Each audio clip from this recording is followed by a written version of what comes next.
good morning, afternoon, or evening, and welcome to the Bloody Disgusting Network.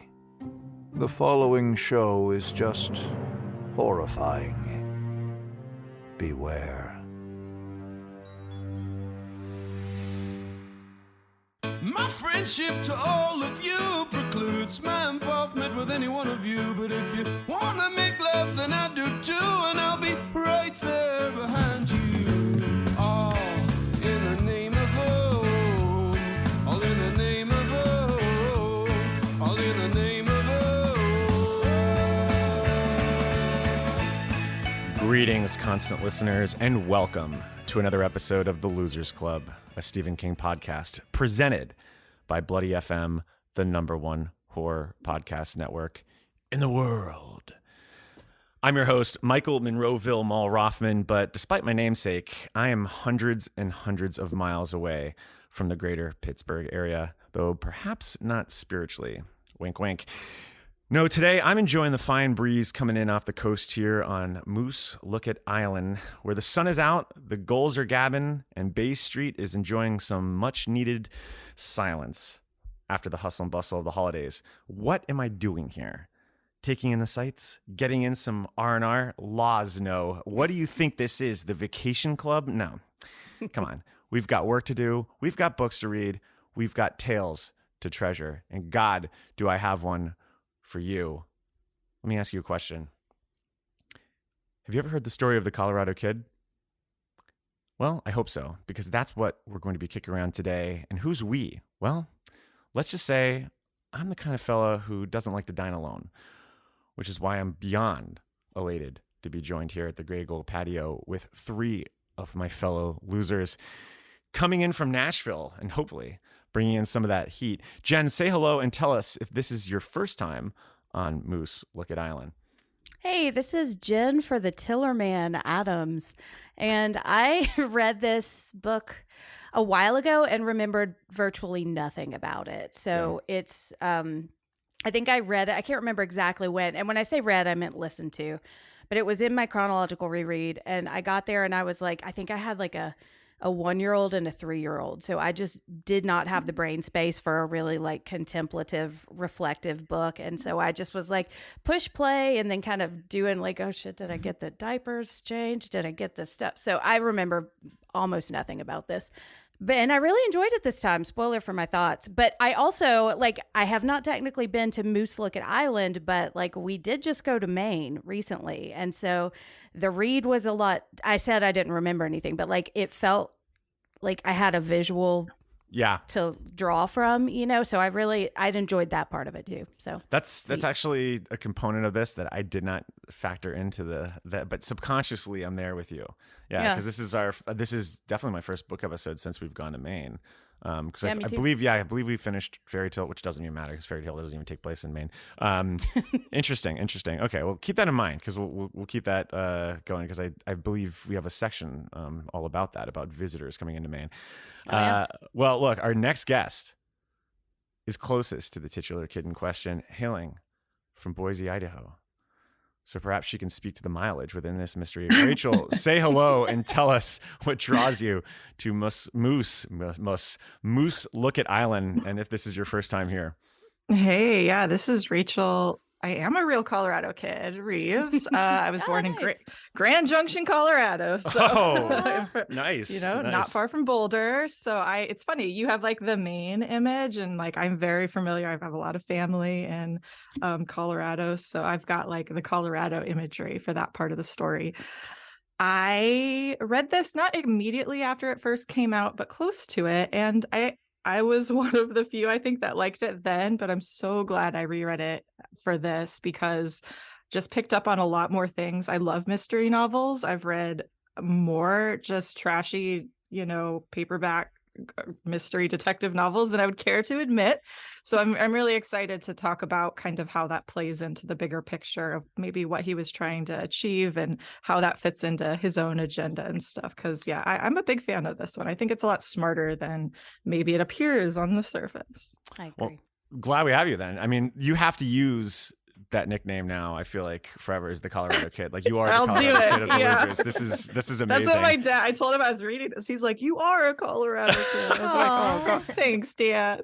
Would you find it really like just the worst day ever to just get up and leave and take a flight all the way to like an island in Maine? Would that just be a bad day? Just be like, oh well, all right, here I got to rush to get to this ferry by 5 o'clock or 4 o'clock or whatever. Oh my it is. gosh, that's my nightmare. Yeah. Are you kidding? Like Yeah. having to be somewhere at a certain time and like it's more like depending on that other person. Like Yeah. they're going to be on time and be there. Like, oh my gosh, like that stresses me out to no end. So yeah, I'm not sure if I believe that part of the story, but I'm sure we'll talk about that later. Yeah, no, totally. Especially even just the trip to the airport when you're in Colorado. I just feel like it takes a lot longer than most places to get to the Oh, airport. and that Denver And- airport? Are you kidding? Ugh. Yeah. Isn't that the one that has like Colts underneath, or like supposedly Colts underneath the airport? Oh or yeah, and like the Bronco out front with like Yeah. the red like glowing eyes. So Yeah. crazy. Yeah. Oh God. Well, we'll get there soon. But we got to go back to Illinois, where I'm hailing from, because finally, it wouldn't be right if we didn't have her here with us. After all, this is a weird story. And our next loser has a predilection for keeping things weird. I did it again. I'm using this pun every time. From my state of Illinois, Ashley, tell us how the ferry ride to the island was, and whether this is also your first trip to Moose-Lookit Island. Hello, this is Ashley. Never wants to hear a Maine accent again. Cassidy. I'm hoping you guys can make me like this book better today. Ooh. And I have been to Maine. I love Maine. I usually go to Wells Beach, which is not an island, but I do feel like it has the same vibe. It's super like everyone there. I have encountered people who have asked if I'm from away, which I thought was the most charming, delicious thing I had ever heard. Mm-hmm. Not that they could tell. They could tell I was from away. And I'm obsessed with Maine. And that's one thing I did like about the story, because I do love Maine.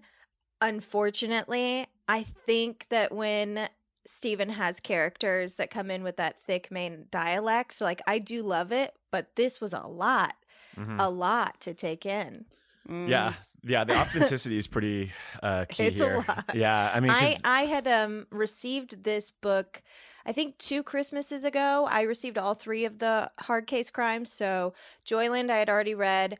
I read Later First, loved it, and then could not get through Colorado Kid.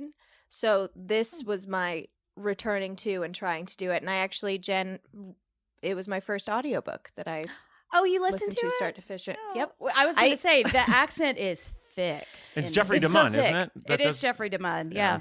The, And I could not read it. Like I physically couldn't read it. So I downloaded Scribd and like got the audiobook because I was like, I cannot read this. My eyes and my brain are not connecting this information. I've had those. Yeah. Yeah. I just listened to the Pale Blue Eye because I could not make myself physically read the words, you know. Yeah. does But I love the book. Does Christian Bale read the Pale Blue Eye for the audiobook? He does not, and that's probably a good thing because Okay. he's got some range in that movie that is interesting. Oh, okay. I'm interested to hear about that. We'll talk about the Pale yeah. Blue Eye when we get into the King's Dominion. No, I'm just joking. We're not going to talk about that. the but, Poe you know, element of our it's podcast. like this episode's sponsored by Netflix's Pale Blue There Eye. is a Poe element, but There is is, actually, yeah. so we could do it it. does fit. Hey, It the does Poe fit. pod. Yeah, let's do a Poe pod now. Well, look at this. Outside my window, Lenore is the Raven. Wow, look at Hey, this. it's Jen, the Pale Blue Raven. yeah. Sorry. God, I love that. Like, I have a master's in English, and of course, the first thing I go to for Edgar Allan Poe is the Raven. Is the like, that's their Raven. first It's because example. Of the Simpsons. God, I blame yeah, the Simpsons. I honestly do blame the Simpsons to that, but yeah, I football. could have done a deeper cut. What a loser, Mike. Well, look, this is my first time to Moose-Lookit Island. It's weird because I was scanning our Discord, which, by the way, you're probably thinking, what's a Discord? Well, it's a community, and it's a community that's available to all our patrons. So www.patreon.com/thebarons. Always getting in a plug early in. But I was looking at our Discord where all our listeners, our constant listeners, our most diehard #John McClane listeners we're just talking about the book, and they're talking about how it was hard to actually find. Like a lot of people were like, oh, I don't know where it is. I can't find it on the bookshelves. I never really see this one. And I echo those thoughts because I remember when I freaked out when I bought, I saw the Colorado Kid finally in a bookstore and I snagged it. and I didn't touch it because I thought like, oh, it's the paperback. This is going to be the first edition. And then I opened it up to go read this, and I was like being like all really nice and light with it and everything. And I saw that it was just the 2019 reissue, and I was like, oh, okay, whatever, fuck this. And then I just started like making comments and everything in there. And I'm glad it was the 2019 one because it has a lot more. It has like a forward from Charles Zadai and everything. But yeah, this is a blind spot, and I'll be pretty honest that. When I saw how slim it was like later, and I knew how fast I read and devoured later last year, I was like, okay, this is a good book to start out the new year. It was like, we went through some really, really long books last year. So I was like, okay, I'll jump on this. And we got some long books ahead too. We certainly do, especially towards the end of the year. Good laws. My laws.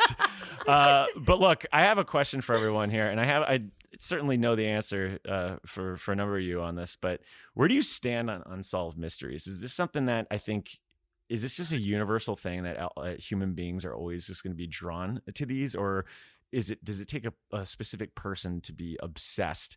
Ashley, I leave this to you because you've certainly built a career on the unsolved mysteries angle. But what do you take? Yeah, I mean, I love this subject matter because I have a podcast where we regularly do deep dives into unsolved mysteries, and so that tickled my soul in all the right ways. I think that. I mean, the draw is obviously the unsolved part because, as we might talk about later, once you solve the mystery, most of the time, it's the most boring solution. Yeah. It's not interesting. It turns out like all these cool theories your brain came up with or you heard from other people are not the case. Like I always think of DB Cooper. There's so many cool theories about DB Cooper, about who that guy could be, where he is today, if he's still alive, what he did with all that money that he stole from the plane. When in reality, like he probably was just kind of a schmuck and he probably died when he jumped out of the plane. Yeah. And that's not super interesting to think about. Yeah, I agree. Jen, what about you? You've been on a number of Souls Midnights, I believe. So yeah, I feel like you like unsolved mysteries too.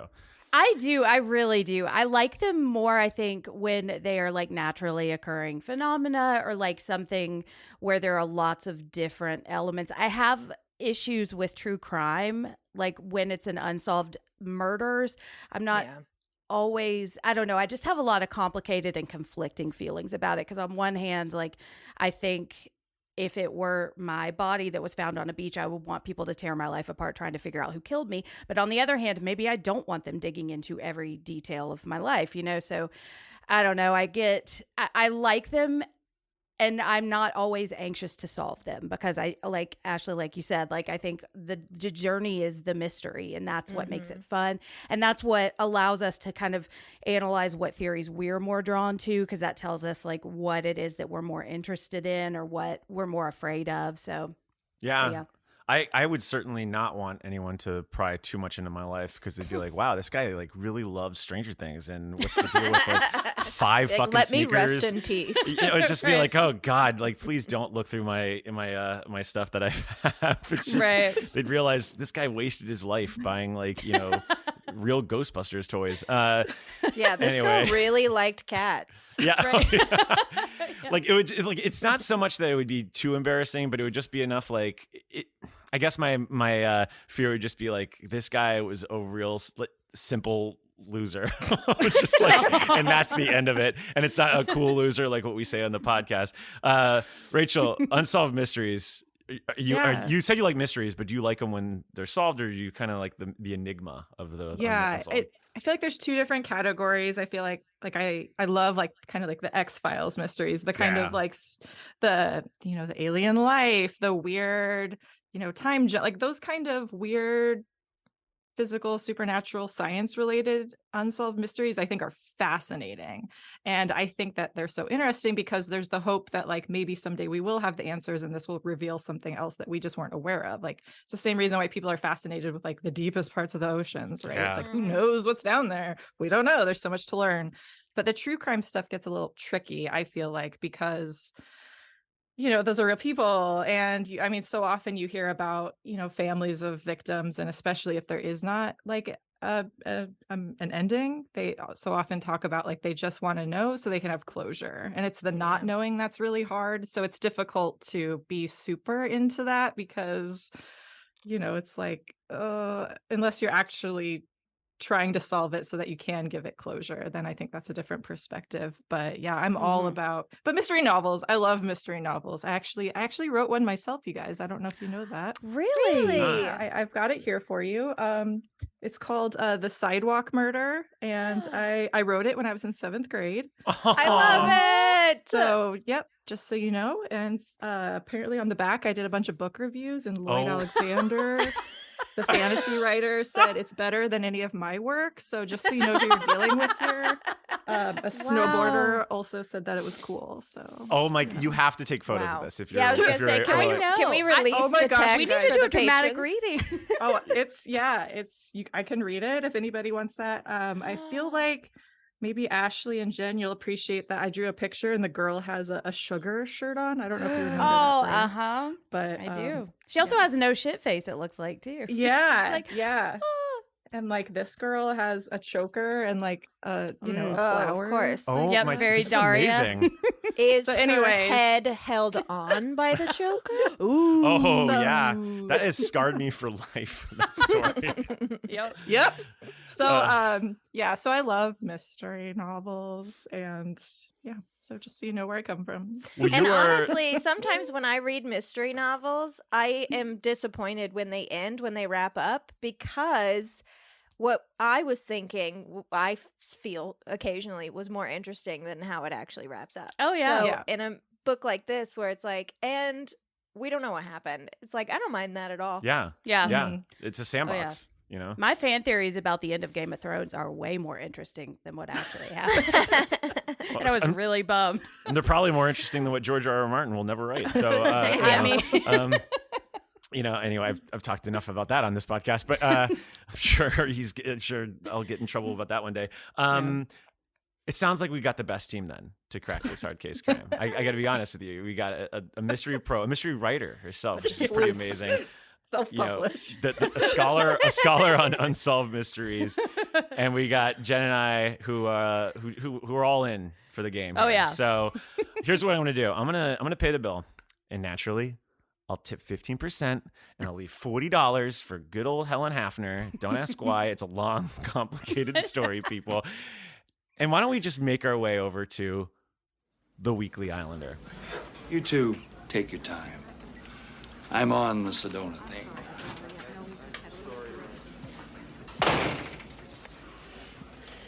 God, I miss this place. Here in the Weekly Islander, which has a direct line to Mike Hanlon of the Derry Public Library. In other words, it's the same damn section. We get to talk about the history of the book and try to get a sense of where King's mind was when he was writing it. So, The Colorado Kid was published on October 4th, 2005 by the Hard Case Crime imprint. Now, we've admittedly discussed Hard Case before on our book episode for last year, which was later. King's third novel with the imprint, and that episode is actually locked away in the Barrens, which, hey, second plug, www.patreon.com/the Barrens. Apologies, shameless plug, but it is there. So we have talked about Hard Case, but I think if we're looking at this section as a story, to stay on theme, this is our beginning. So let me talk a little bit about Hard Case Crime. So the imprint was founded in 2004 by Charles Ardai, and I think I'm saying that right, Ardai. If I'm not, I apologize, Charles. And Max Phillips, with the intent on recreating the flavor of the paperback crime novels of the 40s and 50s. But Ardai is an interesting fella, and his life is a little bit like a novel itself. For starters, he's the son of 2 Holocaust survivors, and during high school, he interned at Isaac Asimov's science fiction magazine. So already just on high school, just to actually intern somewhere, for me, I was just kind of like, oh, here's a cool story. And then I'd crumble it up and then cry in a corner. But so he carried on this energy, and, he went to Hunter, he graduated Hunter College High School in 87. And then he attended Columbia University, where he graduated summa cum laude in 1991. So out of college, he was hired by hedge fund Dorothy Shaw. Again, this is incredible run out so far. I mean, coming out of college, I think I went home and watched Miami Vice on reruns or whatever. Yeah, so clearly winning here. So Dorothy Shaw is an Australian plant pathologist best known for her work on coffee leaf rust and the discovery of several species of fungi. And so his first gig with Shaw was to set up its recruiting department, which was going to be hiring people, or quote, people who really excel in one field or another. Not bad. So from there, he co-founded Juno, so which is already like, all right, well, Jesus Christ, you've had a life. Does anyone remember Juno as like an internet provider from the 90s? No. Oh my God, it's like I feel like Homer when he's like asked about anyone has seen Tron. Is it an internet that like put an armchair in a lawn and like smoked a pipe while? Sorry, that's a Juno the movie reference. Oh, Juno. Okay, yeah. Well, he had a I hamburger immediately phone. was like, Alaska? Yeah. Mystery Alaska, which is directed by Fraser C. Heston of Needful Things. So it all comes together. How about Dominion. that? There we go. So anyway, by 2001, he had sold Juno, and rather stick around in that industry, he decided to dial back to the past with hard case crime, and he did that with Phillips. And as he states in his essay for the 2019 reprint of The Colorado Kid, he says, quote, "Our goal was nothing less than to revive pulp fiction in all its lurid mid-century glory. Gorgeous dames in torn negligees, tough guys with guns and felt hats, action and excitement, doom and despair." So I'm going to stop there for a second and ask, like, what are your thoughts on this imprint? And have you read any beyond King? Rachel, you're a mystery hound. So did you? I know you've read Colorado Kid. Did you read Joyland and later? You were on the later episode with us, right? Yeah. I've read all 3 of the King ones. I haven't actually gone any deeper than that, at least with Hard Case, but I was thinking, even like while reading this intro, I was like, oh yeah, I should read some more of these. But I like the idea behind it. Like, I do think it's a great idea, and they've got, a great roster of writers, and I think it's cool to kind of bring up some of the past historical things and kind of breathe new life into them. So I do think it has a place. But no, I haven't done much myself. So as someone who knows records through and through, doesn't this remind you a little bit of like Third Man Records in the sense of like dusting off a lot of the things from the past, reissuing it, like even down to the branding? Like I just felt like it felt so much like a Jack White thing, like a conceit that you would have. That's such a good comp. And like, all right, I'm gonna make my own pressing plant. We're gonna breathe new life into this industry and give this the respect it deserves. And totally. That's make this thing that I like. Other people should like it too. Yeah. Well, Jen, have you read anything beyond the King ones in here? No, and to be honest, I'm not like, I haven't really read many mysteries at all. And like, when I'm reading that description, gorgeous dames in torn negligees, tough guys with guns and felt hats, like that's not something that is probably going to hook me in, you know? And I think the cover of this book, which kind of looks like that too, like it doesn't reflect the book at all. And so I wonder if maybe there is more that I'm missing, because I just kind of have been turned off by the idea of like pulp fiction mysteries. You know what I mean? Yeah. Ashley, what about you? No, I've only read the 3 King ones. And like I said, like the first 2 that I read, not the first 2 that were published later in Joyland, I really, really loved. And I think this one leans more into possibly that pulp vibe. And maybe that's why I didn't enjoy it as much. But what I said earlier, like the art, I would buy all of the books just to display them, because I think the art is gorgeous. And like you said, Jen, though, like this one was the one where I was like, I was constantly waiting for some hot lady to show up, and she never did. And I was like, who is this woman? Is this supposed to be? Yeah. And I think the first time I read it, that's what I was expecting. And that's why I was like, what? But now that I knew what was going to happen, Yeah. Yeah. So the original cover, which I actually used for a season 7 collage. She's the woman that's on the cover. She's just a couple of newspapers behind her, but like she's a hottie. She's a hottie. She is. Yeah. She looks like an actress. I can't put my finger on, but I maybe like it kind of has like a quasi Audrey Hepburn look, but it's not really Audrey Hepburn. It's like more. I can't think of who, but like Audrey Hepburn meets Aubrey Plaza, maybe a little bit. Yeah, actually, that's not bad. Emily the Criminal is clearly on, the Colorado Criminal. I will say the reissue from 2019, the cover certainly reflects the actual story much more. Although that cover looks less hard crime and more like Hardy Boys. Like it reminds me of like my grandmother's like Hardy Boys collection and all. But I mean, pretty ambitious label. I mean, because look, they've been around and they have like upwards up to like almost like 200 books at this point, which is pretty wild. And they've been publishing year after year. But I don't know. I'm kind of a sucker for aesthetic, and I've always kind of marveled at the series. And so I think that they really nailed it in terms of looking like books that you would have grabbed off the pharmacy rack. And of course, I'm clearly leaning on things I've seen from movies that take place in the 50s, because I obviously wasn't from the 50s. It's not like I'm like, a fucking time traveler or anything, but I imagine they look like something that would be in the 50s. If I was like, tugging at my grandmother's, collar and be like, hey, can I get this book, Grandma? Can we please? So like it costs anyway, a whole nickel. No. It costs a nickel. Give me that and I'll get a Mr. Goodbar. So how did King get involved? Well, Arde knew that this plan was ambitious, this nostalgic series dusting off of kind of hard-boiled fiction that was last sold to by then grandfathers. So, and he admits as much in the same essay that I just pulled from. He says, and I quote, "The only problem was how to get readers to give our books a try. We wanted to give voice to a new generation of hard-boiled writers and revive the work of an earlier generation that had long since been forgotten. Terrific writers from the 40s and 50s like David Dodge and Day Keane and Wade Miller. But to modern readers who wouldn't likely pick up a book by an author they'd never heard of, even if the cover price was modest and the cover art made their knees tremble, I thought maybe there's a well-known writer out there who loves old-time pulp crime novels as much as we do and would be willing to write us a blurb that would help entice readers to give us a try." So enter Quentin Tarantino. Just kidding. No, it's Stephen King. And naturally, King got involved in his most Stephen King way possible. And Arde, I keep saying Arde. Yeah, I'm just going to go with Arde. I think Arde sounds fine. Yeah. Right? Okay. God, I'm so sorry, Charles. He tells the story quite well. So Jen, do you want to take this next section? It's a fairly lengthy section. I feel like I've been kind of yammering a lot. So sure. Okay. All right. So I wrote to Stephen King. Why Stephen King? Well, I didn't know the man, but I knew he shared our passion for this sort of book.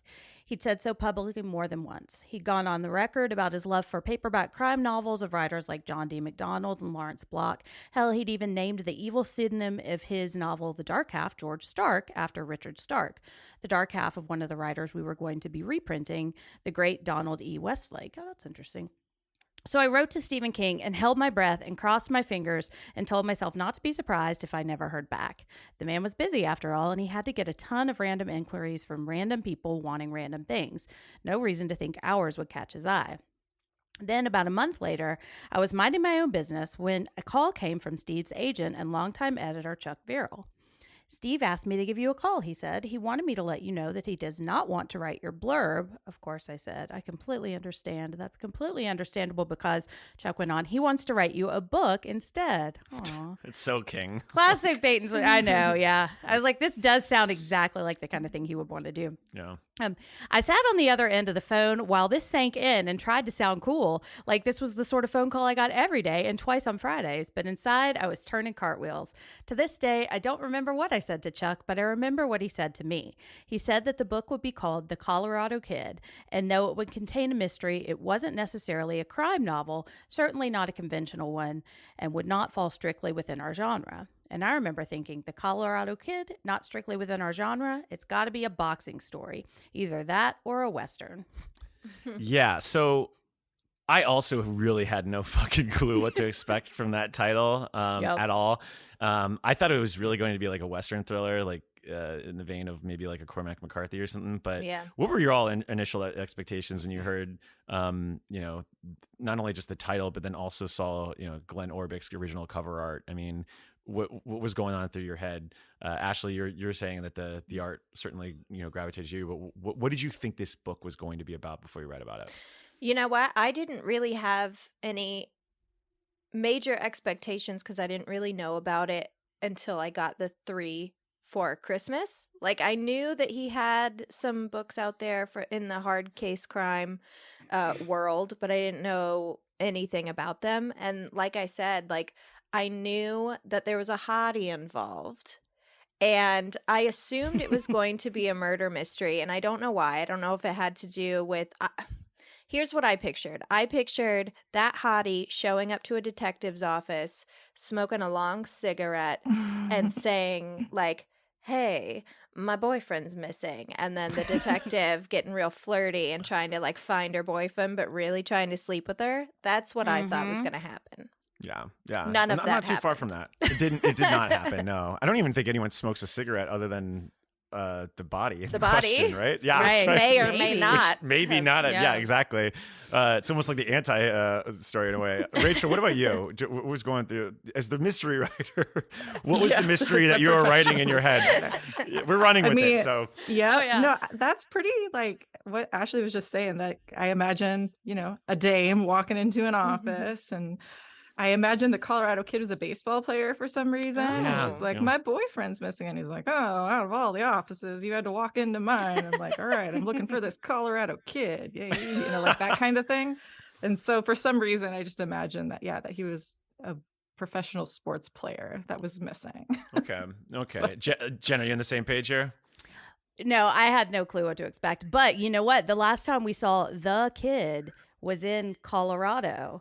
And so I was like, well, maybe this is a sequel to The Stand. And we find out what happens after Trash Can Man walks through the tunnel. So. Oh, God. We just spend 150 pages with him just like shoving guns up people. And so it's just disgusting. Like happy, crappy, and drinking warm Coors Light. Yeah, I'll pass on that one. But I like what we got much better. Yeah. Just imagine, though, like if he had said, he'd called out to Charles. He's like, hey, Charles, I got a really great story for you for your hard case crime. And it's all the chapters of The Stand that I cut out with the kid. Take it. And he's just like, oh, I don't know, Stephen, I really respect your involvement here, but this is kind of too smutty for us. This. Yeah. So do you think what would you do in like that situation? Like, hey, unreleased King material, but you can't say no. You publish it, man. Exactly. Yeah, if King gives me a phone book, I'm gonna publish it. What an insane launch though it would be for this imprint. like oh look, here comes the King, and it's just like whoa. It's like the New York Times, like, well, curiously enough, this hard case imprint, their first story with the noted author Stephen King is about the kid from The Stand just sexually abusing men across America with a gun. Like, okay, well. Interesting. We'll see what Charles has up his sleeve for the next hard case crime novel. Anyway, that didn't happen. So the story we got is the story we got. And Arde goes on to credit King for really putting hard case crime on the map. And he says, quote, I have no doubt, zero, that our little publishing imprint would no longer be around today if not for this act of generosity on the part of a man who owed us nothing, who chose to do us a kindness beyond any we deserved. The book reached hundreds of thousands of readers and millions more heard about it thanks to the coverage on television and in newspapers and magazines. And he's not wrong. I mean, the King bump certainly helped. I mean, it's telling that, granted, we are a Stephen King podcast, so I guess I'm not surprised that all of us have only read the King ones, but it's telling that we do know about it. And so, to Hardcase's credit, they've really amassed like one hell of a catalog. I was saying before, they're up to like, they have like well over 200 stories at this point, and they've certainly published year after year. But now they've expanded to like comics and graphic novels. So, they're pretty prolific, and you can see that they, clearly won King over because, as we mentioned before, he not only did The Colorado Kid, he goes on and do Joyland in 2013, which we'll get to next year. Really excited for that one. And then, 2021 with Later that we covered last year. But I feel like, as we've discussed already, out of all of us here, hard case crime is definitely the most in your wheelhouse, Rachel, given your affinity for, even before you mentioned the fact that you're interested in mystery, I just assumed because of Bronson, your love for Bronson, your love for muscle cars, I was like, this has got to be right in your wheelhouse. Do you think, you've kind of touched upon this a little bit already, but do you think this series and this book nails the tone of the pulp before it? Yes and no. But that's what I think I love about it so much, because I think what we're seeing here is King, really playfully paying tribute to those really like pulpy classic mystery novels. But at the same time, he's intentionally kind of deconstructing it and subverting them at the same time. And I think that's what I find so charming about it, is kind of that self-aware cheekiness. Like, I just imagine him honestly, like having a lot of fun writing this for a variety of reasons, which I'm sure we'll touch on as we talk about Dark Tower. But so there's aspects of it that I think are very pulpy, but he's doing it in a way that is serving what his soul needed at that time. Yeah. And I think that it kind of, so in a lot of ways, it becomes something else. It transcends that. But the balance that it has, I really admire his ability to kind of have a foot in both of those worlds, a foot in the genre world and a foot, kind of outside it. And he can kind of lean one way or the other, to whatever side serves him at any given moment in the story. Yeah. Yeah. What would you classify this story in particular? Would it be crime or mystery, or is there a difference? I mean, that's a big question, right? Yeah. Because a part of like what makes a mystery novel is a crime, typically, especially in pulpy kind of things. But is there a crime here? I know, that's like, we don't actually know, right? Is there a crime? Yeah. Is it an accident? Like, the mystery is not what killed the Colorado kid or who killed him. It kind of lies outside of that. So it kind of begs the question, like, is this a crime novel? I don't know, but it is a mystery like that. Mm-hmm. That I think goes without question. It's just, what kind of mystery is it? And what is the mystery? Yeah. Yeah. It's funny that these are the hard crime, because when I think of Stephen King and crime, I think of like the Hodges trilogy, and I think of The Yeah. Outsider. I don't necessarily think of these three books. Well, It is. I Go think for it. like I also think that's so interesting that this is like a hard case crime book, because I Mhm. don't think that there's anything hard about this. Like, it's very Yeah. sweet, and you've got these like really adorable characters, and Mhm. it's missing that pulpy kind of, the dames, the femme fatale. Like, we don't have any of that here. It's kind of desexualized in that way that I think of when I think of like hard case. Yeah.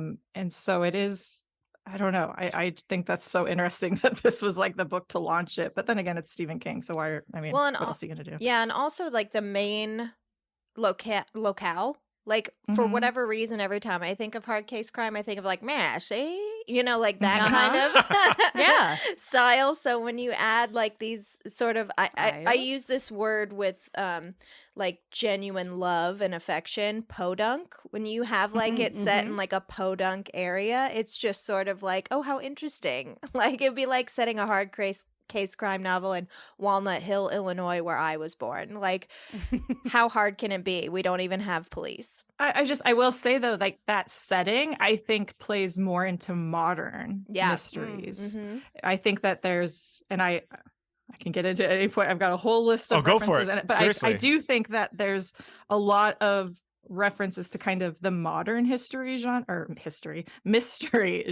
that we see ourselves entering versus kind of the 50s, 60s, exactly what Mhm. Ashley was saying, kind of that noir sort of mystery.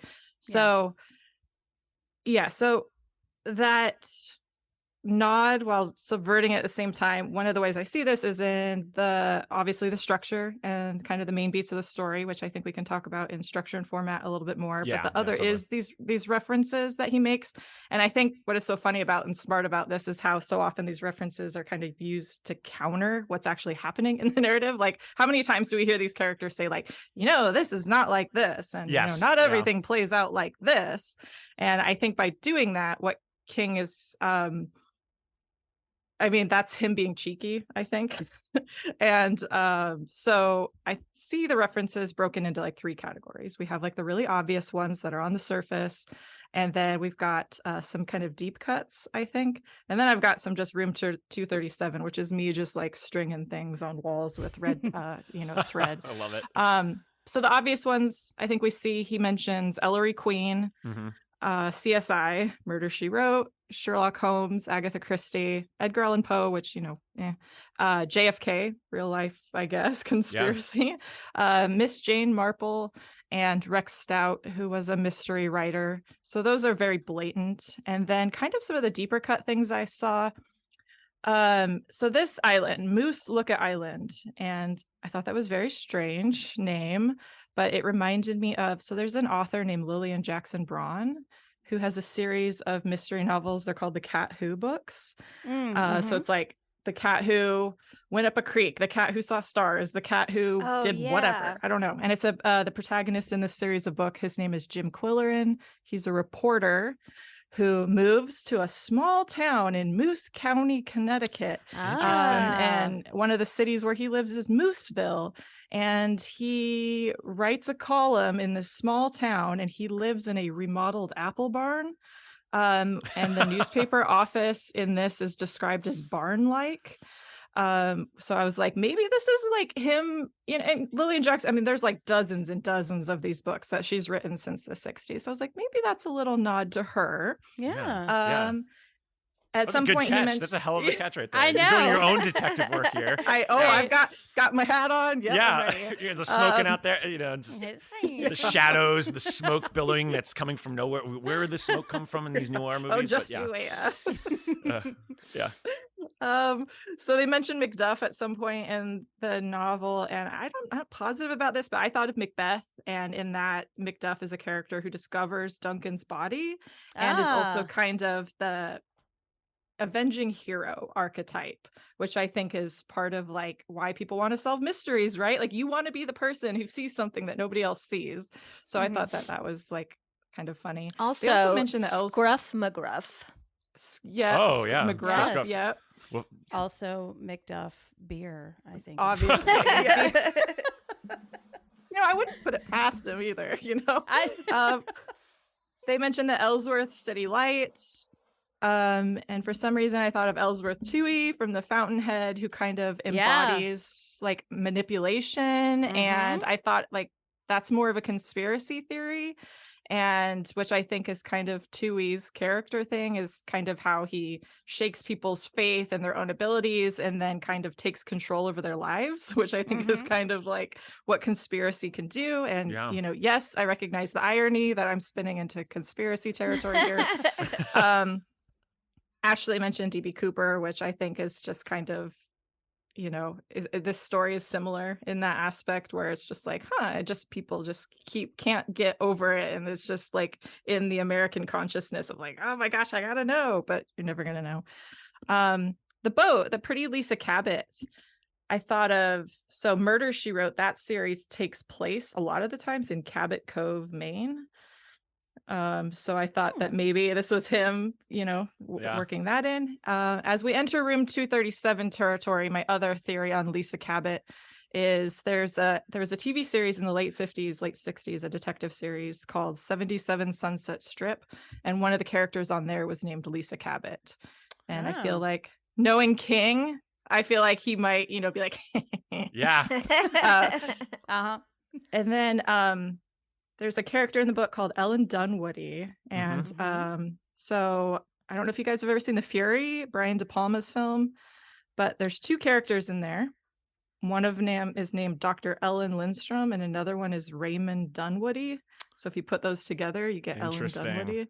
But that's also like psychic kids. Obviously, King has something there. There's a like an if I remember right, there's like a spy or like an FBI angle to that story. Yeah. So anyways, there's that is incredible.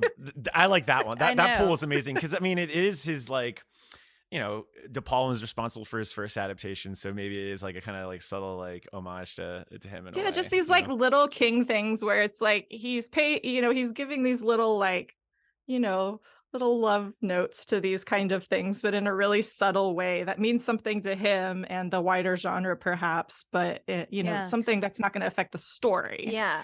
And it makes sense. It also is such like a digester of pop culture too, that it's true. Like, this is what I was writing, or this is what I was watching while I was writing this. So it just kind of filters its way into the story. Well, and it also makes sense that if he's writing this hard case crime novel and like, it's not quite hard and it's not quite crime, to add in all of these little nods to different mystery genres in the past is really cool. Yeah. It's also, I think, his way of being like, I know what I'm doing. I know what I'm doing. Right. Did you read on story writing? like this? Yeah, like I did this on purpose. You want to be a writer, you need to read a lot. And if you want to make films, you have to watch a lot of movies. And it's like he's proving that like he's done his research. He knows what he's doing. He's choosing to execute this book in this way. Yeah. On page 148, they mention The Moon is a Harsh Mistress, which is a book by Robert Heinlein. Oh, and there's a character in Heinlein's books called Hazel Mead or Hazel Stone. She has a name change at some point, but she becomes a prominent major character in a series of books. But the most famous one that she's involved in is called The Cat Who Walks Through Walls, which I think ties to like Lillian Jackson Braun's mystery novels. So that's loose, but it's there. Maisie Harrington character in this. So Jacqueline Winspear is an author, and she still has a series of detective novels where the main character is named Maisie Dobbs. And her first book in that series came out in 2003. So pretty close to this. And that book won the Agatha Christie Award for Best First Novel. So it wouldn't surprise me if I'm sure King is on all sorts of lists and he keeps up with awards for various, writing things. So maybe he read that and was like, gave her a little congratulations there. Stephanie. Because if you think about it, I mean, he is coming out the Dark Tower. So like that book is just, I mean, especially book 7 is just chock full of references, pop culture, just so many connections there. So it does make sense in the way that he writes and structures the spider webs that he creates in his head. So I don't think you're too far off with a lot of these, to be honest with you. Well, I've got 2 more, but you'll be the judge of that. So so Stephanie, they call her Steffi a lot, which I think is weird. I've known several Stephanies and none of them have ever gone by Steffi.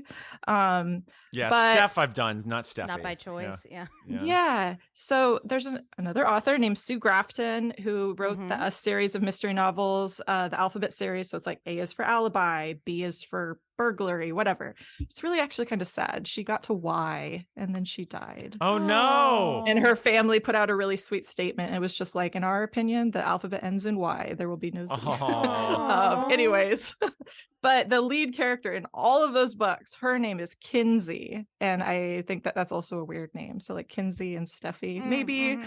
At some point he mentions Horatio Alger, who's a writer that seems to like not really fit, but okay. When I think of Horatio, there's only one man that comes to mind for me, and I'm not sure if am I going to put my sunglasses on and scream? You are Horatio Kane from CSI Miami. Horatio Kane, played by David Caruso, who's the head of the crime lab in CSI Miami. I will edit the theme song into this podcast. I've done that 4 times in psychoanalysis. Honestly, though, like, but watch out because the Who's going to come after you for that one. I know. But, like Roger Daltrey's like, I can make money off of this podcast. I'm going to get this. That one I would put money on because I feel like King was just watching CSI. Tabby, come on down. CSI's on again. Is it Miami? It's a pretty good show. Yeah, I have a hard, strict guidelines for shows that they say they're at the location, but they're not filmed there. Like Dexter did the same, like this, where the first season was filmed in Miami, but then it just was like weird exterior shots that they got from the state of Florida, and then later on it's just clearly in LA. Like 10 palm trees. Oh yeah, like they're clearly in Venice, California, and it's like, oh, look at this crime scene. You see like a workout gym like on the side, and it's like, oh, that's Muscle Beach right there. Like, you fucking nuts. Like, this isn't Miami. And so for me, it drives me nuts. And then like it's like when I'm watching movies, sometimes I'll be like, oh, do they have a breath if it's cold outside? And then I know that they're just filming in like the heat or whatever. Like Dark Knight Rises is like that, when everyone's bundled up and Bane's wearing this huge thing. I remember when they filmed that, it was like 100 degrees outside, so it's impossible for me to get past that. Anyway, verisimilitude, yeah, exactly. But I do think that there's a lot to this, and I think that I love. First off, thank you for that rundown, Rachel. That was incredible. Yeah, absolutely. And I'm sure incredible. I missed them. Like, there was so many things that I'm like, that has to be from something, and I just couldn't think of it. So if anybody catches anything else, I please challenge let me anybody to know. do a more exhaustive list. I caught don't think 0 anyone of has. those, so you're good. Yeah, and Like I Agatha Christie, I know her. Yeah. it's pretty awesome then, because one of the things that we mentioned earlier is that like it doesn't feel like a hard boiled case crime. And so one of the questions I wanted to throw out is like, do we feel that he leans into it hard enough here? And then thinking about if these this is a potpourri of these references. It's kind of a cool subversion with these sort of nods in a way that he also does with It. Like if you look back at It, it's filled with references to the horror that he probably leaned on from what he was doing with Dance Macabre years prior to that, where he was like, all right, well, I have this encyclopedia of horror in there. How am I going to get this into this coming of age story that clearly obviously that leans into the monster movie element, but for the most part there's a lot of more dramatic qualities in It, and yet we consider this incredible horror epic. And I think he maybe does sort of the same thing here, where he knows the genre and he's going to wield it through through influences, references, without being too specific about it. Because I do think that I don't think King is interested in just revisiting the past and trying to to do it himself. I mean, as we talked about in an archives episode, the last archives episode we did, the 77 one, we talk about how he was trying to do his own crime novel in that, where it was like a mystery crime novel that he was doing with, what was the name, Jen? It was like it was a series that he was trying to do. And oh, that's right. Like, was it Whimsy? Was it Whimsy? It was yeah. Whimsy. And so and you could tell like he kind of lost interest in that. So I think this is probably his way of doing that. But you did bring up something interesting where it's like the Mercedes trilogy. And he clearly has leaned into hard crime with his own stories. I do wonder why didn't he go to hard case crime with that story? Was it just because those stories are so long it wouldn't fit the yeah, I feel like there's a little more to those stories. Like they're a little more, well, one, they're pretty gruesome in some ways, which feels, I'm not a huge expert on noir or hard crime, so like I could be way off, but it just feels, I don't know, it feels more substantial. I feel like that's an insult when I say it. But then he also has like stories like, it's not Umney's last case, it's the doctor's last case, which is like a Sherlock Holmes story. Yeah. So he's done a little bit of this, but that one is a very stylized, like, this is Sherlock Holmes. He's one of the characters, Yeah. And this one, it's like part of the reason that I love reading King stuff is that I feel like himself always comes into the story, and I like to like try to figure out where he is in his life and what he's kind of personally struggling with, and I think it comes out on the pages. And that's why this feels like a story or like a crime/mystery, but it also feels like King just kind of writing a story based on where he is in his life at this point, Yeah. And I think certainly the artwork allows this to kind of fit the guise of it. I mean, we talked about the original artwork that was on there, but the 2019 illustrated edition that I have is pretty exemplary of just like what they were trying to do and achieve here with the hard case crime. I mean, it's got new cover art by Paul Mann. It has interior work by Mark Edward Geyer, Mark Summers, and Katie Kelton, who actually Katie Kelton starred in the quasi adaptation of this, which was Haven. And I mentioned the Hardy Boys, but it really does give me that sort of flavor that I feel like hard case crime is going for. And I'm not the type of person that needs images in their books. It's not like I'm like, oh, where are all the pictures? But where are the pictures it was kind of fun, and I'll admit, like, did add to the flavor and helped it feel like it's in the vein of the hard case crime model. And I do wonder what it would have been like if I didn't have those, if I didn't read the 2019 illustrated edition. Did someone here read the original one without those illustrated illustrations, or did we all read the same thing? Or... Yeah, we got nothing. Oh, I got like my dog chewed on. Oh, so you do have the original one then? I do. Okay. I have the original one, and it's got no illustrations, but it does have in the middle. It's got like you can write in to subscribe.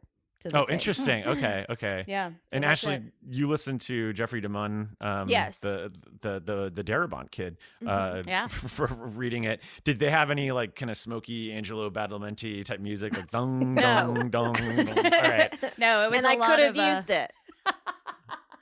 Yeah. Yeah, it was very like plinky piano music, like. Oh, okay. So really, there is actually music in there. Okay. A little bit. Oh, like there's like an intro. It was or, like a chapter breaks or something. transition. Yeah, exactly. Mm-hmm. Yeah, But did you feel like that transitions. added it to No. make it feel? Oh no. Okay. All right. Well, here we go. Well, that's your review. Let's hear some other reviews though, Jen. How about that, Seg? Not too bad. Nice. You dug up a ton of takes on this. Ashley's review for this book is just Yeah. the word no. No. Hey, that certainly has some brevity compared to some of the takes on here. Oh yeah, that I found. Yeah. Okay. Jen, go for it. So I found the crime review. So this is a site that specifically reviews crime novels. Part of the fit with other hard case novels comes from the plot, which would be right at home in the best of noir 40s black and white movies. An unknown man who dies on a beach on an island in Maine with nothing to identify him and no clues as to how he got there. However, this is not a simple whodunit. It's more of a meditation on the nature and necessity of mystery. If you're expecting an action-packed, gun-waving detective novel, this is not it, and it's all the better for it. It's a story about a mystery and the facts that make it a mystery. And then Publishers Weekly said, King is the author of record when it comes to fiction set in America in recent decades, and here he is with a noir detective story. Alas, what he actually turned in was a cozy, a sort of Jan Karen take on the hardboiled genre. And at the end, it turns out to be rather arty, if by arty you mean doesn't answer any important questions. Oh, man. I know. A24 is like, haha. Exactly, I know. The banter between the two old men provides all kinds of local color, but it also means the pace of the storytelling is glacial. They're only telling the story in order to explain that it's not a story at all, a conclusion with which readers will heartily agree. The real mystery, why would the editors publish a story that will only frustrate anyone looking for the kind of hardboiled detective novel they're promising on the cover? Stephen King is a very good writer, so even when telling a non-story at elaborate length, he is quite readable. I would have enjoyed this piece in a magazine. It's the misleading presentation that will rankle. So, and I kind of agree with that. Yeah, I kind of do too. I mean, we can go into that a little bit as we keep going, but I don't see. I mean, I think some of that's a little negative at points in there. I agree. Yeah, I think it's a little harsher than. Yeah. But I don't disagree with some of the takes in this one. I wish that the story had taken place when the body was found and not in the future talking about this time that this body was found, because there was a lot of cool, creepy stuff going on at the time. Yeah. And it would have been cool to see like a true detective style, like what is happening? Like, are they related? Are they not? Following the clues as opposed to like talking about it in the future, I think was just kind of a slog. We'll save all this for Destruction Format, because Yes. I really do want to kind of lean on this area, because I have a comp in which he does the best of both of those worlds that we'll save on that one. But okay, read the next two reviews, Jen. Okay, so this one is it's kind of a quasi review, but it's also talking about the launch of the Hard Case series. So the Come Hither Dame on the cover of the Colorado Kid. Oh, I think it's from the New York Times also.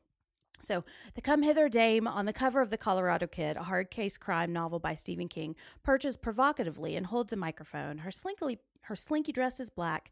The background is a sultry red. Bait and switch? It certainly could be. The woman is just a newspaper intern writing a column called Arts and Things on rugged little Moose-Lookit Island, Maine, which, just a newspaper intern, I would be a newspaper intern. Anyways, would she learn the dead man's secrets? The cover asks. Well, no, but she will learn a lot about the hallmarks of the classic deductive mystery, as Mr. King leaves a fine trail of breadcrumbs, clues with nostalgic exactitude to summon the work of Ellery Queen, Agatha Christie, and Sherlock Holmes. Perhaps a whole new generation will find out why short, lurid, cheap noir paperbacks were once such fun to carry around. Oh. Looks like Rachel might have written this review with I the breadcrumbs on there as well. You might need to start reviewing for that crime site. That would would give you. And then I pulled one from Goodreads, which I is love just this. some rando. I'm sure he's a fine young person, but because I just thought this was really interesting. He said this was an unusual book, definitely not King's usual style. And to that I say, no, this feels exactly like King's style. It doesn't quite feel like the hard case stories. It feels this through and through is a King story. Well, let's talk about that and why it is a King story in our next section. Well, hey, it is the name of an urban legend, The Hook. Yes. Don't you see? Don't you see how clear it all is? Not only can you see the future, I can change it. You can change it, exactly. All right. Well, in the hook, we're going to talk about the themes and what this book is about. But before we get into that, we should probably like lay out what this book is about. We haven't really done that yet. We think, what are we, an hour into this and we haven't done that? So, Ashley, why don't you go ahead and read the back of your book? Or do you have the book with you I don't right now? have Okay. it. Mm-mm. Okay. Well, then, Rachel, you go for it. And we'll go for the synopsis there, and then I'll jump into the hook here. So I checked this out from the library. So there's a sticker over part of the sentence. So it says, on an island off the coast of Maine, something on the body. Only the dogged work of a pair of local newspapermen and a graduate student in forensics turns up any clues, and it's more than a year before the man is identified. And that's just the beginning of the mystery, because the more they learn about the man and the baffling circumstances of his death, the less they understand. Was it an impossible crime or something stranger still? Yeah. Yeah, and then I love it. They always add in the no one but Stephen King could tell this story about the darkness at the heart of the unknown. It's we don't have to go into that. So This screams to me like Friday the 13th. Write a movie about it. You know?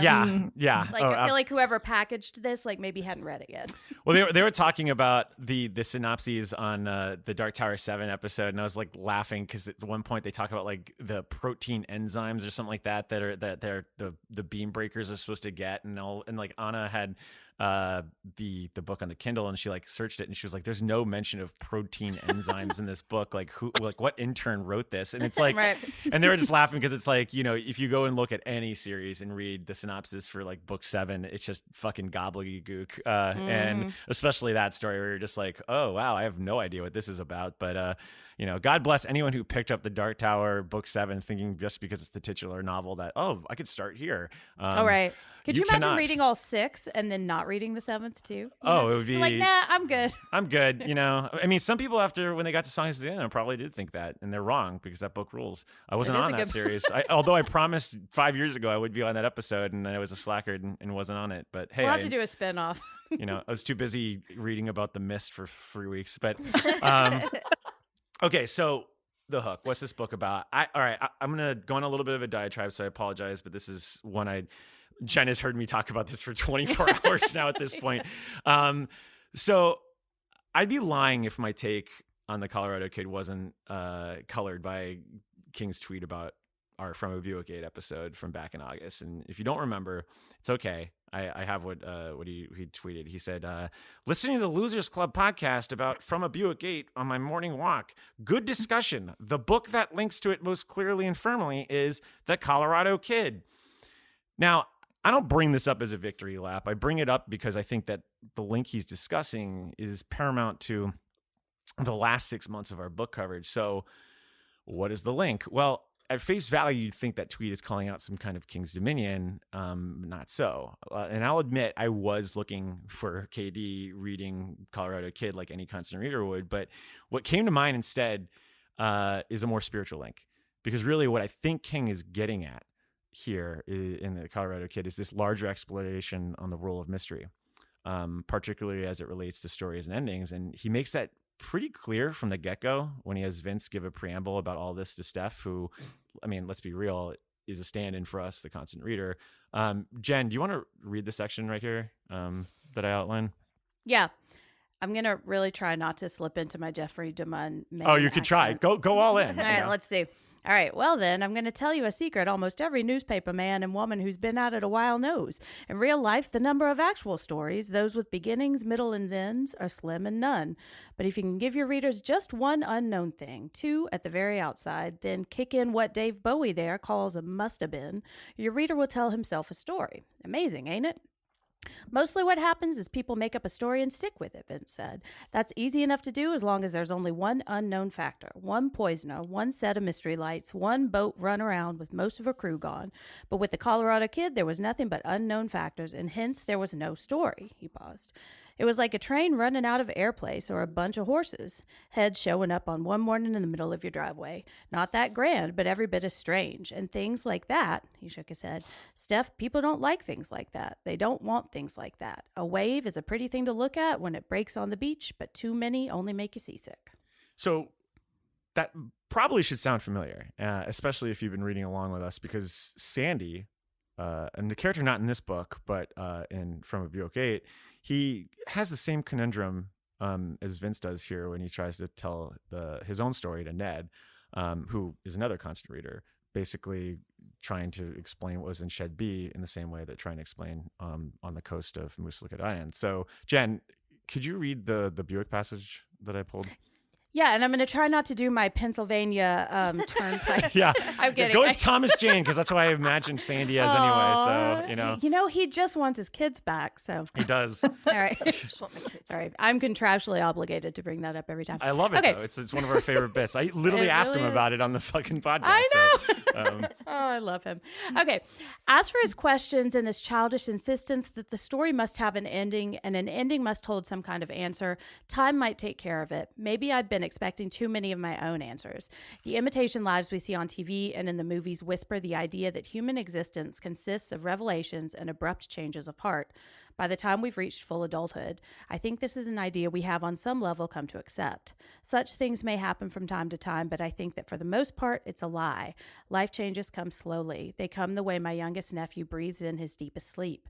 Sometimes I feel the urge to put a hand on his chest just to assure myself he's still alive. Seen in that light, the whole idea of curious cats attaining satisfaction seems slightly absurd. The world rarely finishes its conversations. If 23 years of living with the Buick 8 had taught me nothing else, it should have taught me that. So, as you can see, this is something that was clearly itching at King's feet around this time, and he makes that pretty clear in the respective epilogues for each book. And here's what he wrote on Buick 8. I have said in my book about the craft of writing that first drafts are only about the story. If there is meaning, it should come later and arise naturally from the tale itself. The story became, I suppose, a meditation on the essentially indecipherable quality of life's events and how impossible it is to find a coherent meaning in them. He poignantly puts it, there are Buicks everywhere. And here's what he writes in The Colorado Kid. Mystery is my subject here, and I'm aware that many readers will feel cheated, even angry by my failure to provide a solution to the one posed. Is it because I had no solution to give? The answer is no. And he goes into reasons why, but he really hammers it down a graph or two down. He says, but in this one case, this very hard case, if I may be allowed a small pun on the imprint under whose cover the tale lies, I'm really not interested in the solution, but in the mystery, because it was the mystery that kept bringing me back to the story day after day. Now, it's telling that these two texts, Buick 8 and Colorado Kid, they bookend his jaunt, to stay on theme, hashtag night shift, or no, different skeleton crew, apologies. They bookend his jaunt through the Dark Tower. And I would argue that this feeling that he's wrestling with here pervades those works too. Though as Randall Colburn, not Randall Flagg, pointed out in our coverage last month, King sounds a little more irritated by this, even exhausted around these parts. I'm going to pull a quote that Randall read last episode, but I think we need to bring it out here. Here's King at the end of book 7. It was all about reaching the tower, you see, mine as well as Roland's, and that has finally been accomplished. You may not like what Roland found at the top, but that's a different matter entirely. And don't write me any angry letters about it either, because I won't answer them. There's nothing left to say on the subject. I wasn't exactly crazy about the ending either, if you want to know the truth, but it's the right ending, the only ending, in fact. So not exactly rose-tinted lenses, I would say, but let's just say he sounds a lot less beleaguered by the end of the epilogue for Colorado Kid. In fact, he sounds at peace with these sentiments. And apologies for the musical chairs, but we're going to double back one more time to that epilogue. And here's what he said. I don't want to belabor the point, but before I leave you, I ask you to consider the fact that we live in a web of mystery and have simply gotten so used to the fact that we have crossed out the word and replaced it with one we like better, that one being reality. Where do we come from? Where were we before we were here? Don't know. Where are we going? Don't know. A lot of churches have what they assure us are the answers, but most of us have a sneaking suspicion all of that might be a con job laid down to it, the collection plates. In the meantime, we're in a kind of compulsory dodgeball game as we free fall and whatever to ain't got a clue. Sometimes bombs go and sometimes the planes land okay, and sometimes the blood tests come back clean and sometimes the biopsies come back positive. Most times, the bad telephone call doesn't come in the middle of the night, but sometimes it does. And either way, we're not going And either way, we're going to drive pedal to the metal into the mystery eventually. It's crazy to be able to live with that and stay sane, but it's also beautiful. I write to find out what I think, and what I found out writing The Colorado Kid was that maybe, and I just say maybe, it's the beauty of the mystery that allows us to live sane as we pilot our fragile bodies through this demolition derby world. We always wanted to reach for the lights in the sky, and we always want to know where the Colorado Kid, the world is full of Colorado kids, came from. Wanting might be better than knowing. I don't say that for sure. I only suggest it. But if you tell me I fell down on the job and didn't tell all of this story there was to tell, I say you're all wrong. On that, I am sure. So I think King makes it pretty clear how the Colorado Kid is a spiritual cousin to Buick. I mean, he even gives us that twinner line in both epilogues. There are there are Buicks everywhere, and the world is full of Colorado kids. Which, by the way, I think actually would make a pretty good tattoo. I think either of those would. I'm gonna probably write that down. At least one of them, maybe the Buick one. So anyway, my long-winded takeaway on all of this is that I believe these two texts from Buick 8, the Colorado Kid, I believe they truly aided him in both A, re-entering Midworld with a clear conscience on what he needed to do, and then B, finally leaving that entire epic series with an even clearer one in what he accomplished. And in that respect, I'd argue they're essential texts when it comes to King as a writer. I mean, we're really seeing him work through these emotions in action. And I think that's a pretty powerful thing to watch go down. And I don't know, speaking personally, I actually think the thoughts and the mystery here have aged quite well, especially now that, I don't know, I mean, like, everyone seemingly knows everything at all times, especially when it comes to pop culture. I mean, it's like, hey, here's the poster, here's who's the cast list, here's the director, here's every writer and director that's attached to the TV shows. And I don't know, I just, if anything, I feel like mystery has become sort of like a token relic today. I mean, like the boo buckets at McDonald's. I just think, but then I look back and I'm like, maybe it's always been that way. Because if you think about like something like David Lynch in Twin Peaks, like David Lynch never wanted to solve the Palmer murder in Twin Peaks, and yet ABC was insisting on it. They demanded it. They were like, all right, we have pressure from the viewers. We have to solve the mystery of Laura Palmer. And he never wanted it. He always called it a golden goose. He's like, well, if you have this enigma, you're always going to be chasing it. And he's right. I agree with that. And, then I even think of The Sopranos. Like, they come up with this amazing ending. You fade to black and you just leave it up to the viewers. And of course, and I always call it Reddit culture, just can't live with that. Like, they have to know. And which is why, like, even like David Chase, like, casually confirmed Tony's fate in an interview after being asked the millionth time. So I asked you all, after this long fucking winded thing I just did, do we underestimate mystery today in pop culture? And do you think we can get to a point where, like this story, the mystery could just be a MacGuffin and maybe just reject the responsibility of answers? I mean, where do you all stand? Rachel, like, we talked about this earlier about the mystery of it all, but do you prefer having less answers, especially even beyond the mystery and crime genre, like even in like regular pop culture itself? I mean, at times, of course, it is really nice. Sometimes you want to just get lost in a world and have it, he talks about like kind of this paperback world, and you just read it really quickly and it's like, all right, that was nice. And then you just kind of set it aside. And there is something nice about having that like minor transportive experience. It's interesting. You've been talking about like how there's like the lack of mystery, especially like in the film world and TV project world. And I do hate that. Like, I would like to go into more things not knowing. I don't want to know everything. I don't want to see a million trailers. The teaser trailer thing is the most obnoxious thing in the world. Oh, I know. And it's even like, I mean, I don't know if you guys heard about that case with the Ana de Armas thing trailer where, the trailer was misleading. So now there's like a new law where the trailers can't do that. And it's like, that's actually really frustrating because so what, everything we see in trailers now is going to be, it has to be how in the does that movie? work? Like, how does that work That's for something ridiculous. like Cabin in the Woods? Yeah, right. Or Barbarian. The implications Like, how? are scary. Yeah. But then you see Netflix like canceling shows after one season that leave on cliffhangers. So there's all these projects out there that just have no resolution. And obviously people are upset because it's like, why am I going to get invested? And obviously that's going to make the people involved very upset because they had a longer story to tell. But it's it's interesting because now these stories forever are just going to exist as stories with no resolution. And that's so I don't know. It's like there's both sides. It's like we either get too much information and not enough information, but it's not even willingly. Yeah. And I think that's what's frustrating. Like if it's intentional, that's fine. But if it's more like the culture around these projects that are causing either too much information to be revealed or the lack thereof, that's just frustrating as a human. Yeah. Yeah. Jen, what are your thoughts on this?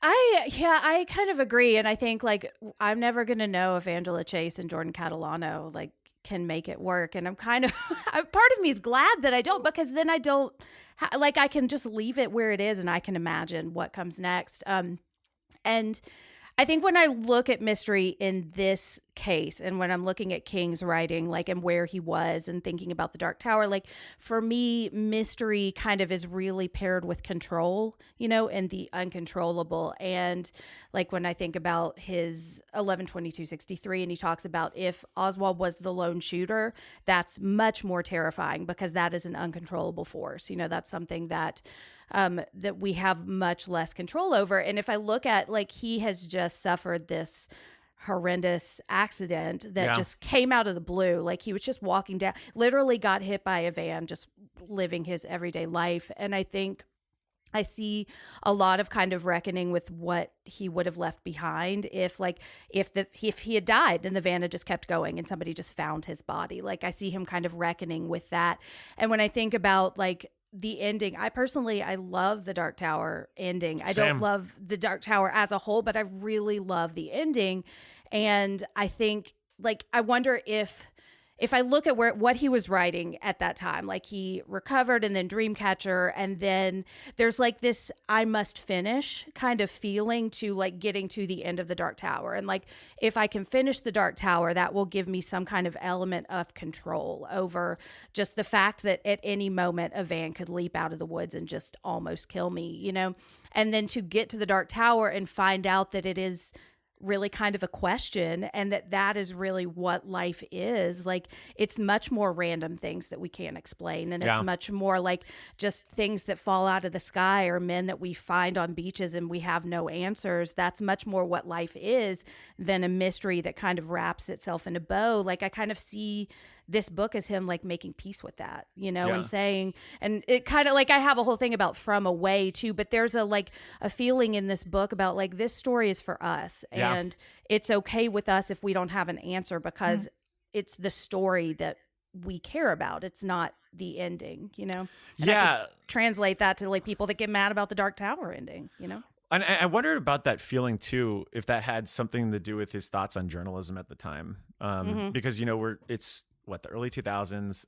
I mean, I'd really have to kind of jar my head around this a little bit, but I feel like we are seeing kind of the rise of more opinionated news, and I'm wondering if a lot of his thoughts of like him keeping the story, that's that control that you're talking about, was perhaps built upon that, and obviously certainly exacerbated by feelings that he was getting from reading message boards and seeing things happening, especially when it regards the tower. But when you kind of pull from that and you look at the wider picture, that seemed to be happening all across pop culture, which is it's telling to me that it's not very surprising that he would get into and obsessed with something like Lost shortly after this, where a show where the mystery is what draws you back to it, and instead of getting answers, most of the time you got questions. And I think that's maybe what probably turned him on too about it. But yeah, I don't know. The journalism aspect is something that has stuck with me because we know King is certainly on when it comes to politics, and this is right after 9/11. We're about what we're already amidst the war by this point. And I have to imagine that's kind of in its thoughts. And I just thought about the way that he portrays the Weekly Islander and their ethics towards keeping the story versus the Boston Globe and what would be considered or construed as a story. If that had something to do with that idea of control, I don't know, but it's certainly something that kicked around in my head when going in that. But Ashley, what do you make of this, especially going back to like the mystery in pop culture too, and everything we were talking about with control? Well, I think it is interesting that he set this story up with the characters that he did with two, former sleuths, essentially, like nearing the end of their career, because that's one thing that you learn about a lot when you learn about unsolved crimes. There's always a detective, and every single detective has that one crime that they never solved that haunts them for the rest of their career. And then once they're old, you'll see a lot of retired detectives on their free time working on a case that they didn't solve, because almost every single one of them has that case that they just want to find something before they die. It's like their life goal. So I think it's interesting hearing you guys talk about, where King was at this time, because that's not something I took into account when I was listening to it purely on like entertainment story value. So to hear like where he was, and like he had this brush with like, I could die and not finish this story. Like that could easily happen. I could die any day.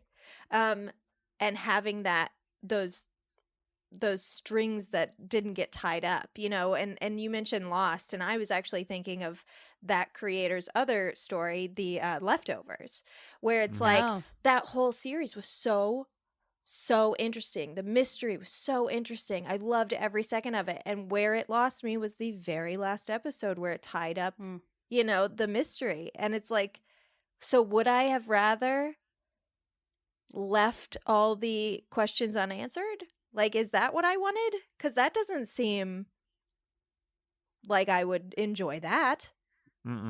But I didn't like the answers either. You know what I mean? So it constantly brings me back to, do we actually want the answers?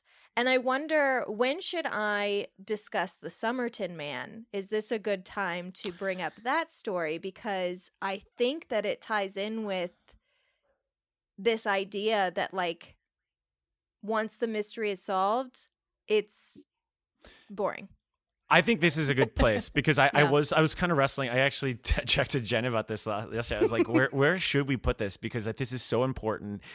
And I wonder where, and I thought maybe Kingsman, but I think this is actually a great point. So, because I think this really kind of goes into what we're talking about with the answers and the unknown. So go for it. Yeah. So there's this and King has denied that this case has had that this is based on, that the Colorado Kid is based on this case at all. But it's striking. I mean, I immediately, when I was listening to it, I was like, oh, this is the Somerton Man. Like, he heard about the Somerton Man and he wrote a story about it, but he says no. So the Somerton Man is a very famous unsolved mystery. We've covered it on Keep It Weird. I'm pretty sure every podcast in the same vein as Keep It Weird has covered it. And the Somerton Man was a well-dressed man found dead, propped up against the seawall on a beach in Adelaide, Australia, back in the 1940s. The case is also known as Tamam Shud, which translates in Persian to "is over" or "is finished," because that's what was written on a piece of paper that was found in his pocket, which is already like, what? Also found on him was a pack of cigarettes. He had little food in his stomach, and that's pretty much all we knew. Yeah, I don't see it.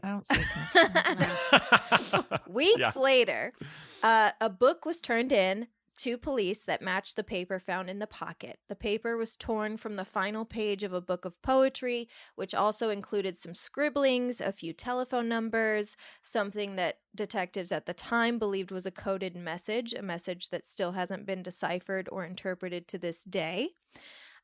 But the case was so mysterious, and the detectives at the time following the clues, it's so perfect. Like, they found a key to something, which led to a local locker. And inside that locker was a suitcase. And inside the suitcase, there were even more clues and mysteries. Like, all the tags of all of his clothes were removed. So he had no identification whatsoever.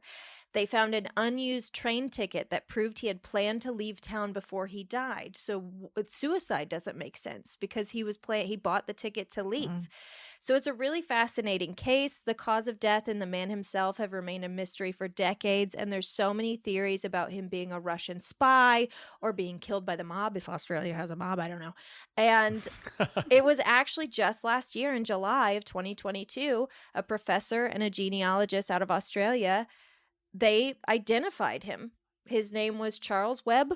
He was an electrical engineer and he was an instrument maker, and he probably killed himself. Womp womp.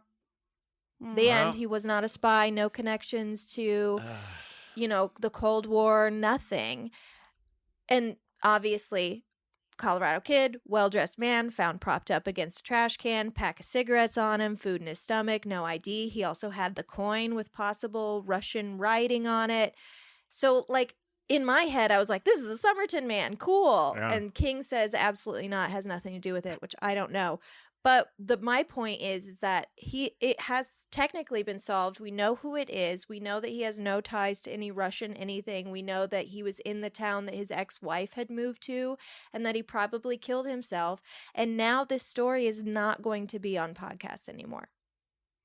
Yeah, because that's we know true. the answer. Yeah, Because the answer is pretty lackluster, and the mystery is no longer mysterious. It was a sad man who probably took his life. Who was Maybe that's just what they want. Or you to Yeah, think. right. maybe. And they've had decades to scrub cover his it up. history. Yeah. the Australian mob, The is, Australian like, mafia. way in this. Well, it's like what was it the Gong Show host who claimed that he was in the part of the CIA yeah. and all. Uh-huh. And he did the whole movie with the Confessions of a Dangerous Mind and all. You want to believe that he was. Yeah, because that's being- more interesting. It is more interesting. Yeah, I mean it's a Schrodinger's cat thing, right? Mm-hmm. Like where it's like, well, I just want to keep it in the box. Like just Yeah. let me not know if the cat's dead or not. For me, it's like the cat's having a fun time. There's making a million cats in the box. I'm good. Yeah. I'm God. That's like it reminds me of what was the killer where they got? Was it the BTK killer? It's like the floppy disk thing Yep. where they found that.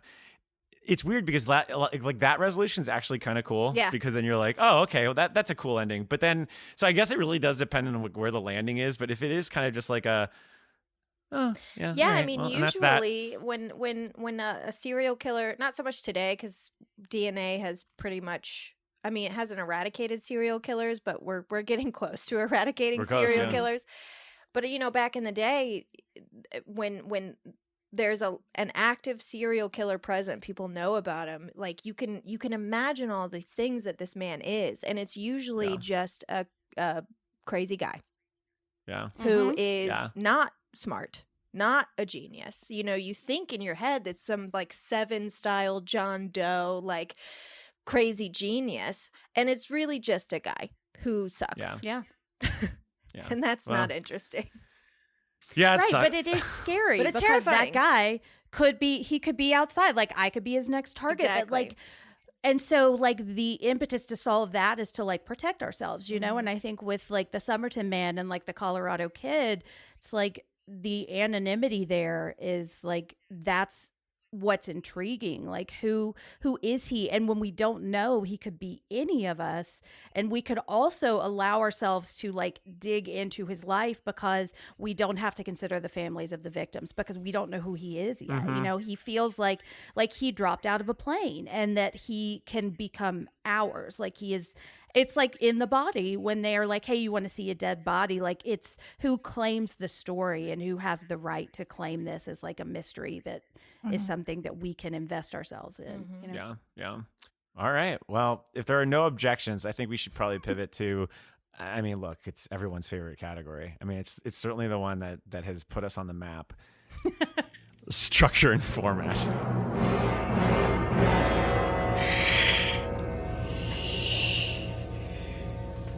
Look at me. Look at me, teacher. I say that. I joke about structure and format because traditionally it's just, third person. Here we go. All right, awesome. In this case, I'd say the structure and format is probably this might be one of the most interesting times we've gone to this section because I think that a lot of what works and what doesn't work for us is in this, and the whole guise of the story is how it's been told. So similar to much of From a Buick 8, the Colorado kid is told through dialogue, primarily through Dave or Vince, and then it's punctuated by Stephanie. Does this work for us though? Do we wish like From a Buick 8, it might have cut away from Dave and Vince and gone into just kind of the straightforward third person storytelling. Ashley, I know that that's something that you were looking for because you were saying that you wish that it was set more in 1980. Is there a better version for you of this story where, yes, they do have the dialogue where it shows them and it's kind of like formatted? Have you read From Buick 8? No. Okay, so in From Buick 8... But I know how it's formatted, where it's like dialogue and then it's almost like flashbacks. Yeah, it is. It's like very procedural in that respect too. So you kind of get an anticipation of what's to expect for each different parable that you're going into, but it's very action oriented, and you get the kind of feel of like what the scenery was like. I feel like this format for you didn't work, right? For this one at all. I wish it had.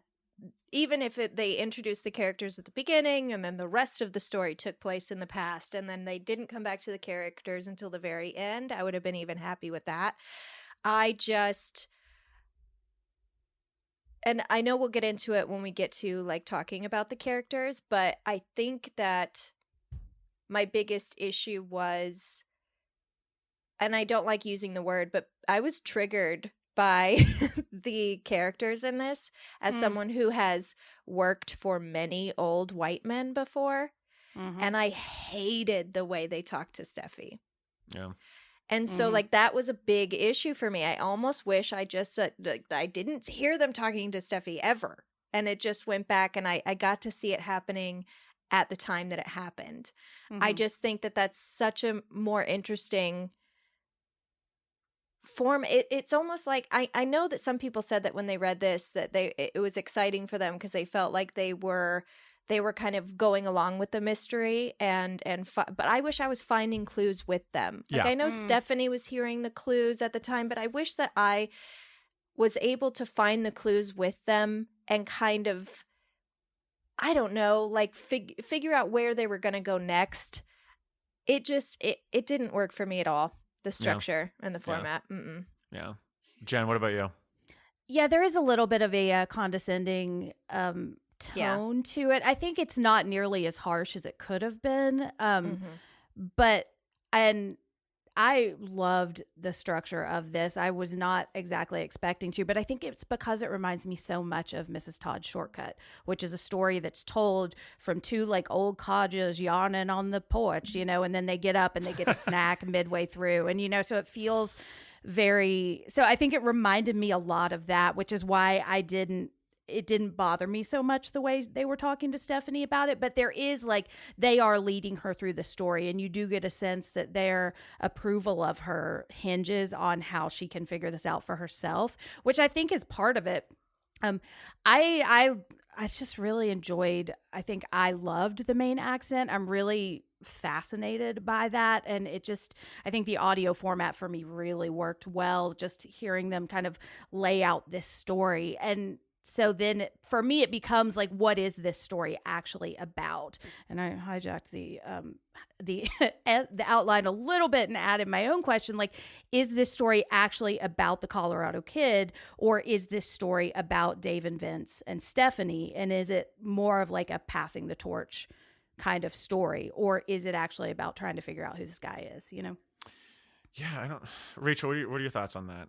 Do you think that this is the passing of the torch, or are you more interested in the enigma at the end of the tale? I mean, I think there's a little bit of both. I do think that when we're looking at it from that angle of Stephanie and the old dudes, which I can't wait to talk about David Bowie on his birthday. How about that? Hey, it's kind of crazy. I didn't even think about that. Yeah. Okay. Oh wow. There's this tradition of oral storytelling. And I think part of this book is, obviously there's the frustrations of the Dark Tower ending and the demands of that. And just, I see King kind of maybe thinking about mulling over his kind of role and responsibility as a storyteller and like what he feels obligated to and what he feels like. I just think it's interesting. Like, you think about somebody who's made their entire career on telling stories, but then at the same time reaching a point where everybody's like, come on, tell a story. And he's like, feel that frustration and kind of that balance of between like what you want to do and what people are like begging you to do and carrying that weight. And so I think there's something beautiful about how these old guys are telling this story, because it's almost like they're trusting her with it. And I think that's what oral storytelling is all about, because if, nobody tells the story disappears. So by transferring it down to a younger generation, I mean, that's what's been going on since, humans began. Yeah. So I kind of like that. And I also think the simplicity of that in looking at the structure fits the hard case crime thing. Like, this story is very digestible. You talk about comparing it to like the Hodges, like those mysteries of substance, and that wouldn't fit for this, but it's also safe. I feel like it's safe for him to like take such a risk on a story like this with no ending, or is it even a story? Also debatable. On something like this, where it's like completely outside anything that he's done, on a new label, and it's so short, and it's like, nobody can get that mad. It's just, a hard case crime book at 180 pages. Like, it's fine. Right. So it's also like, I don't know, a safe way for him to explore those feelings and not get just huge amount of blowback, I would think. I agree with you on that, because that's kind of how I felt, was just this. I was like, yeah, whatever. I mean, going into this episode, I was a little anxious, being like, well, there are hardly really characters in this. The story is itself, built to talk about non-stories. How are we going to do this episode? And then, obviously, as we just exhibited with the hook and the history, there's a lot to chew on in the context of it all. But the sort of flimsiness of it does allow that sort of shrug of the criticisms I have with it, which I really align with Ashley, in that it was hard for me to read. Like, as much as I compare this to later, because I haven't read Joyland, which everyone, by all accounts, I've heard Joyland is the best of the hard crime series. That's why I hear from a lot of constant listeners. But I had to stop myself from finishing later. Like, I was like, all right, well, we're not recording this for like another fucking week, Mike. You better calm down. And I had to do that with a couple of stories, but with this one, like, my girlfriend Sammy always knows when I'm like into a story, because I don't fall asleep, because I'll do these things where I like jolt, like I feel like I'm in Inception and I'm just gonna like fall down and go, I did the jump, or I'm just tossing and turning and I'm changing positions when I'm reading. And I was doing the latter with this one, and she was just like, "Oh, you're not liking this book, are you?" And I was like, it's not so much I mean, I could get through this. If I wanted to finish it today, I would, but I don't want to, because I just fucking can't stand listening to Dave or Vince anymore. Like, and that's kind of where I was at. I was just like, I don't know. I love King's writing about like the setting and the tone, and like the putting us in the scene, putting us with this world. Like, he's so good at creating worlds. And I just felt like, when you're trying to recall a dream, even if a dream that you just had, and you're like, oh yeah, it had, and the image in your head, but you can't ultimately describe it. Like, you're like, oh, it was this, but it's set here and it's set on this beach, but then and you stop and you're like, well, let me think of this over. That's kind of how I thought about with recalling a lot of the details of this book, because so much of it is told through dialogue, and so much of it is not really built in a place or a setting like King traditionally does. So even when I was writing the script earlier on for this, I was like rereading sections. I was like, wait, all right. So it took place. Oh yeah, that's the name of the patio that they're at. But were they outside or the inside? I can't remember. Okay, so we're on the patio. So whereas like most of the time when I read his books, like I have it so firmly in place that it almost feels like when you'd log into like The Sims or Second Life, like, or something like that, like where you can remember like everything, all the details of that world, because you've been so placed into it. And I didn't have that with that. And for me, that felt like a miss for me, but go for it. And I think that was my response the first time I read it. I think I was like, what? I need something to happen. And I remember having that response to Buick 8 the first time I read it. I was like, what is this fucking Buick, and being so frustrated that it's not going to tell me. And I think since I knew that coming in to this story, like I didn't remember much, but I remember that it was an unsolved mystery. It allowed me to not worry so much about that, and so I think I enjoyed it a lot better the second time, Yeah. I definitely enjoyed it more this time, because I was looking for those kind of things. The first time I read it just to like let it wash over me, and this time I was kind of looking at it. Well, number one, knowing about the Buick 8 thing, I was not thinking about that in 2006 or whenever I read it the first time. So having that was really interesting, and then looking at it as kind of falling into a mystery novel, because I was kind of looking at like the structures and the tropes and the hallmarks of like where does it align with those and where is he pushing back against those. So if you want, I have a whole like breakdown of kind of both of those if you want. Oh, please go for it. So a mystery novel, I found an article by Masterclass, so you know it's official. Oh. But they said a mystery novel is typically broken down into with 10 elements. So the first one is a strong hook, which we've discussed. Oh. I think he's got that. Number 2, an atmospheric setting, obviously. Picturesque island town, right? Yeah. So a third one, a crime. And I do think that's mystery, because it's like, wait, is it a crime? Is this a mystery body? So there, I think, is where the first thing that we see him kind of pushing against. Fourth one, a sleuth. And here we have 3. Vince, Steffi, and Dave are our sleuths here.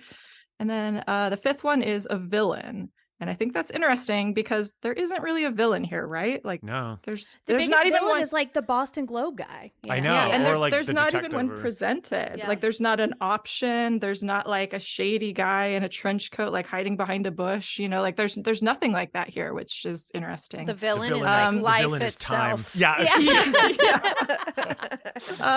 So the sixth one is narrative momentum, which you guys were talking about. So I just put debatable.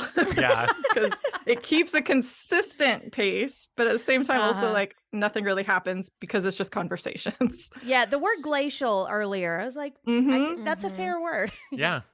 So number 7, a trail of clues. Now there are clues, I guess. We've got the cigarettes, the steak, the Russian coin, the clothing, differences, his family, finally, the physical location and time difference.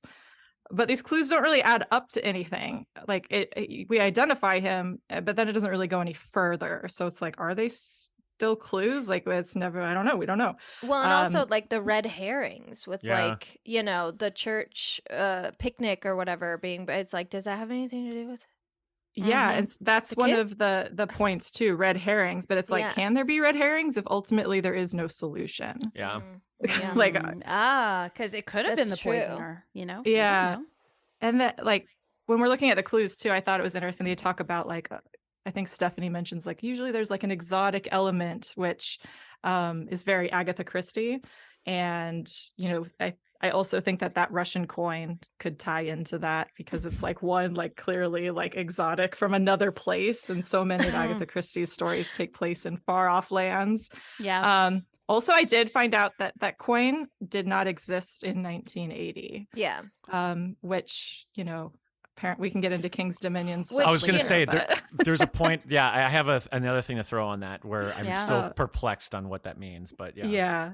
So another point, foreshadowing is usually involved, but from the get-go, like they make it clear over and over again, right? Like, this is not a story. There is no ending. This is not a mystery story. So that's, I think, kind of his funny way of pushing back against that trope. And then finally, a satisfying ending. Obviously, we do not get that here. And I just... Depends on who you are. Unless the mystery is, will Stephanie get the job at this newspaper, and then we find out she does. I just think it's not about the crimes we solve, but the friends we make along the way. Exactly. It's so interesting because I think all of this is very present in his mind. Like, it wouldn't surprise me if he sat down and kind of was like, all right, let's see, what's a good mystery novel have, and like kind of wrote these things and was I feel like he's being very conscious about what he embraces and what he intentionally ignores or has something do just the complete opposite, because by doing that, I don't know, I feel like he really liked writing this, and I feel like he found this very cathartic because for somebody of his stature, he was able to not do what was expected. And by doing it with such a prominent genre as mystery, it's just a very bold choice, I think. And I just wouldn't be surprised if this was like very near and dear to him in some ways, whether even he is aware of it or not. Yeah. Yeah. I mean, I think it would have to be just simply because of what it is and the reaction that it got. And he himself, it made me feel better actually hating this so much, because he himself said, you will love this book or you will hate it. And there's not really an in-between. And I was like, okay, good. Well, I feel a little bit better. Well, like he says in that quote too that you read earlier, when he said, when talking about the ending, and he's like, you can tell me that, I didn't do my job, but he's like, you're wrong. I'm sure I did. And I think like he set out to do this. Yeah. And Well, It wasn't a lost situation where they got to the end and they were like, oh, Oh, schmear. yeah. Oh, let's do Yeah. the P Almost just River and all spoiled this other stuff. God, that fucking ending. Yeah, with this story, I think there's two ways he could have gone about it. Was where we got here, which honestly, like, it's the brevity of this and the rapidity of like the details and stuff that comes through. I could see him knocking this out after ordering like a pizza and being like, all right, well, the pizza's going to be here in an hour and a half. Let me knock out this novel here. Steve, Pat's Pizza's here. But it's like, well, finish another one for hard case. But I do think that there is another version of this that sees him leaning more on the tools in his toolbox, to borrow his own words, where we get something that's structured similarly to Buick 8 or even like the Green Mile, I think about, because the Green Mile is also a story that's told straight from someone's mouth. And yet it jumps back into these more action-oriented narratives. And I think there is a larger book that could certainly do that and could certainly have that. Or a film. Or a film too. Yeah. And I think in this case, he understood the assignment, to borrow from my pal, Mike Vanderbilt over at Halloweenies. Like I think he saw like, all right, I need to make something that's a paperback. I did that with the Green Mile, but that was one of like 4 or 5 volumes or something like that. So I can't do that here. Let me try to work a little bit outside my sandbox, as you're saying, Rachel. And I think he did. I mean, I think to his credit, he did. And I think that this was the right assignment to do that with, because as we've seen, when he does that in his larger works, they do tend to be the most divisive works that he has out there. They're like, oh, I just spent 400 pages with this, like, and so you have to answer to it. And I also think that, in a way, this was probably a palate cleanser for the fucking insane run that he went on for the Dark Tower, where he wrote like 2,500 words or 2,500 pages of books in that. I mean, what Wolves is like 500, 600 or something like that. Susanna's 400.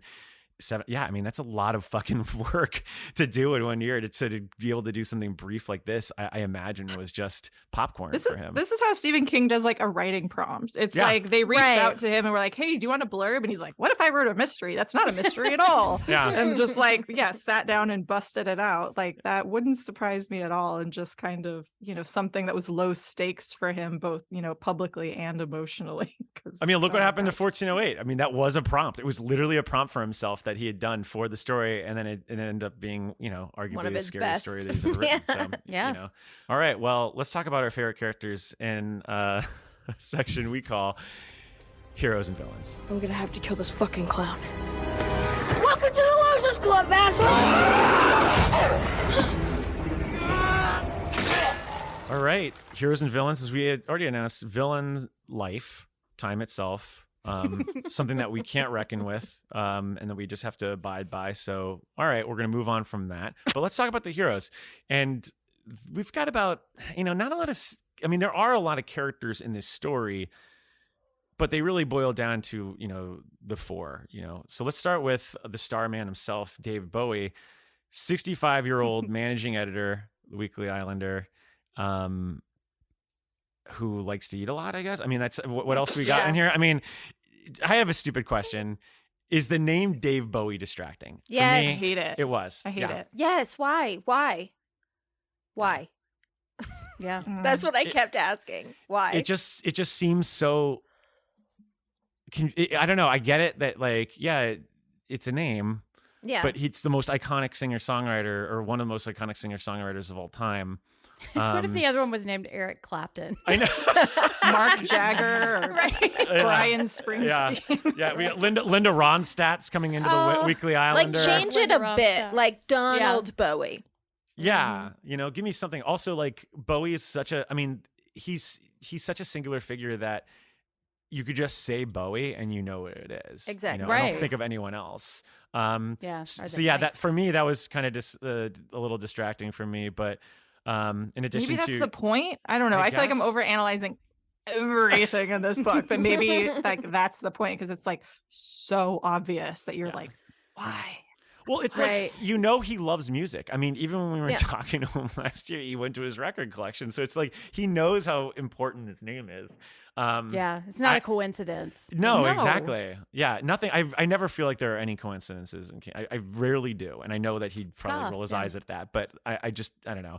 Any thoughts on David Bowie, though? I mean, I have to say, you and I started texting about this when I was like halfway through, and I had no clue what either of those two guys' names were. Like, to me, it was like old man number one, slightly less old man number two. Right? You know, so it didn't distract me at all. But now I'm like, why? That's another mystery.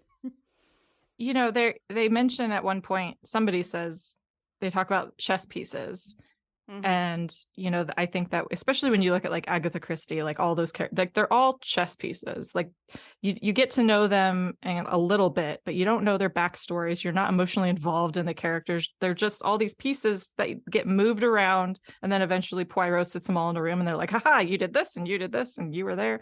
And that's what all of these characters feel like. And like Dave, it's like they're there. It's like, okay, yeah, you're old man number 2. And then Vince is old man number 1. But that's all they really are. They fill their role to tell that part of the story, but that's about it. Yeah. I mean, and I couldn't even tell you, like, personality wise, the difference between the 2 old men. I couldn't either. They were just old man voices. Coming from. I think Dave. She mentioned like, and he has the thicker accent. Maybe. Yeah.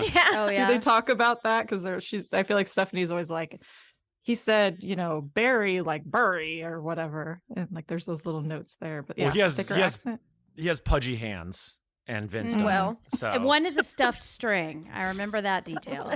Yeah. But I mean, I couldn't tell you which one. And I mean, you know, at this point, I feel like you're listening to the story through one kind of united voice anyway. Yeah. So it didn't really bother me that I couldn't tell the difference between them, because they're essentially, I don't know if there needed to be 2 different characters, honestly. Like, I think they could have been the same person, although then it would have made the relationship between this younger woman and these 2 older guys like maybe a little more weird. Yeah. Well, I mean, let's talk in tandem about Vince Teague. I mean, 90 years old.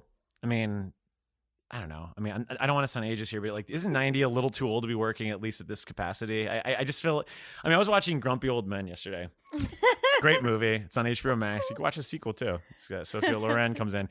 But like, even Burgess Meredith, who's a fucking Rocky trainer, like he's even like struggling to like go ice fishing, and he's in his 80s in that movie. So like, I just think of like 90 years old. Like, I mean, not everyone's Dick Van Dyke. Maybe this guy is, but it just felt like, couldn't you have made him like 75 or 80? Like, it just feels like 90 is like such a, like a, well, what are we doing here? Like, it's a little, I don't know, far-fetched for me to believe. Although passing of the torch, though, that's why he like has to do this. And then also you've got Dave is going to be left alone. So he, you know, they have to foster this hopeful little nugget that they have here and like bring her up proper. Even the passing of the torch, it's almost like not even a passing down of the story as much as it is a passing down of the knowledge that they've gained over their careers, that sometimes you're going to have unanswered questions, and as frustrating as it is, there's nothing you can do about it. So prepare yourself. Yeah. I mean, I guess that they're trying to really hammer that point down by making it 90. Personally, I don't really want to live till 90, so I just think like by the time I get to 90, if I'm still, you know, behind a microphone or working and trying to sign stories, kill me. But I don't know. I just think like 70. Give me 75. My dad's 75 years old. He's running magazines. I could buy that. I hope to God that knowing him, he probably will still be doing exactly work at the same level as Vince if he's 90 years old, just because the Rothmans don't know how to shut the fuck up and relax. But I'm reading it and I was like, wait, 90? What the fuck? Like, and that was my defining quality of him. Like, because I don't have anything else. Because like, as we discussed, like, it would be different if, as you said, Ashley, like if we watched Vince, like, you know, going like putzing around the island, right? Like, you know, we had moments where, you know, maybe when he's on the island, he stops and has coffee or something like that. And we kind of see his interactions with other people. We don't really see that, you know? And so I don't really know much about him other than these larger than life I guess, caricature quirks in a way. Like, here's the old man who's still working and knowledgeable, and then, you know, here's the slightly older man who likes to eat muffins while he's talking. And I mean, that's all I know about him, you know? Well, and so in that way, maybe we could look at it as like these two, it's like the old way versus the new way, you know? And like, is Stephanie going to be willing to adopt this older kind of traditional journalism way of life of like, yeah, we lock the doors on a day and we just say, we're not working right now, we're going to go out back, and like, is she going to be okay with that, or is she going to bring her big city like busyness in, you know? So it's almost like a caretaking of the island kind of thing, because they essentially are the voices of the community rather than these two like people, you know, because you're right, you can't tell anything else about them, you know. Yeah. Well, I like that you watched Grumpy Old Men yesterday, because that was when I looked up some reviews of this book, that was something that people referenced, that it was almost like two grumpy old men. Yeah. Wow. And that kind of made me think, because I was like, oh, I guess, yeah, because I didn't get that at all when I was reading it. Like I said, like I was so triggered by the like old white man, like, let me tell you here, and like constantly calling her like dear heart and sweetie and stuff. It's like, oh, I hate that. I hate it. And I wonder if that's something that, like, did Stephen King think about that? Is that something that didn't even register to him? Because, like, why would it bother Stephen King? Like, he's also an old white man. Like, I don't know. I didn't get cute, grumpy old men until I read that. And I was like, oh, yeah, you could read it in that way, as, like, two just, like, grumpy old men, ha, ha, ha. But, like, not me. I did not. I read it as, like, two condescending, like, men that I was ready to like retire, so that I could run the show. I think he's self-aware, because there is a point where Steph has to interject and get them back on track, and he knows that like they can be a bit much. So I think at least he's self-aware about that, because that was one thing I did like, was the fact that like she was like, all right, you know, you guys come on, get back to the folksy charm too much, just give me the fucking story. Well, and there's also a moment where she kind of apologizes for him too. She's like, ordinarily I would have been really mad if people were calling me girl and darling and dear hot, but she's like, no, but it's okay with me. I like it. So I think there is an awareness. I wonder if that awareness came in later in the editing stage, and that's kind of where he kind of put that in. He was like, oh, this could come across as really condescending.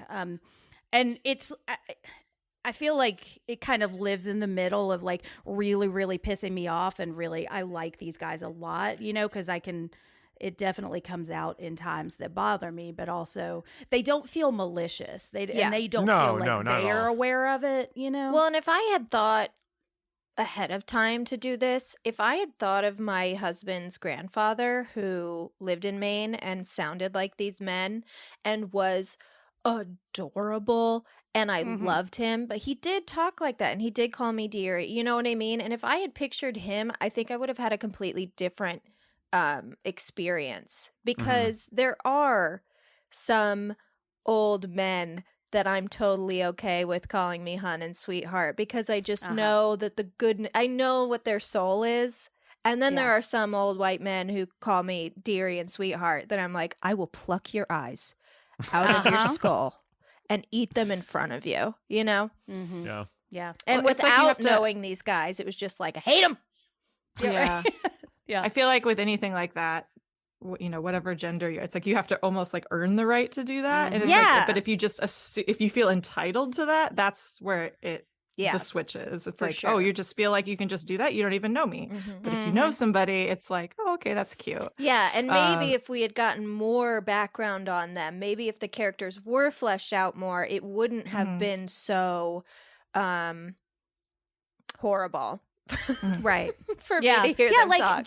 Are they married? Do they have daughters of their own? Yeah. Like, what are they like with other people too? You know, I mean, we know that they like the waitress, but you know, because they give her secret tips.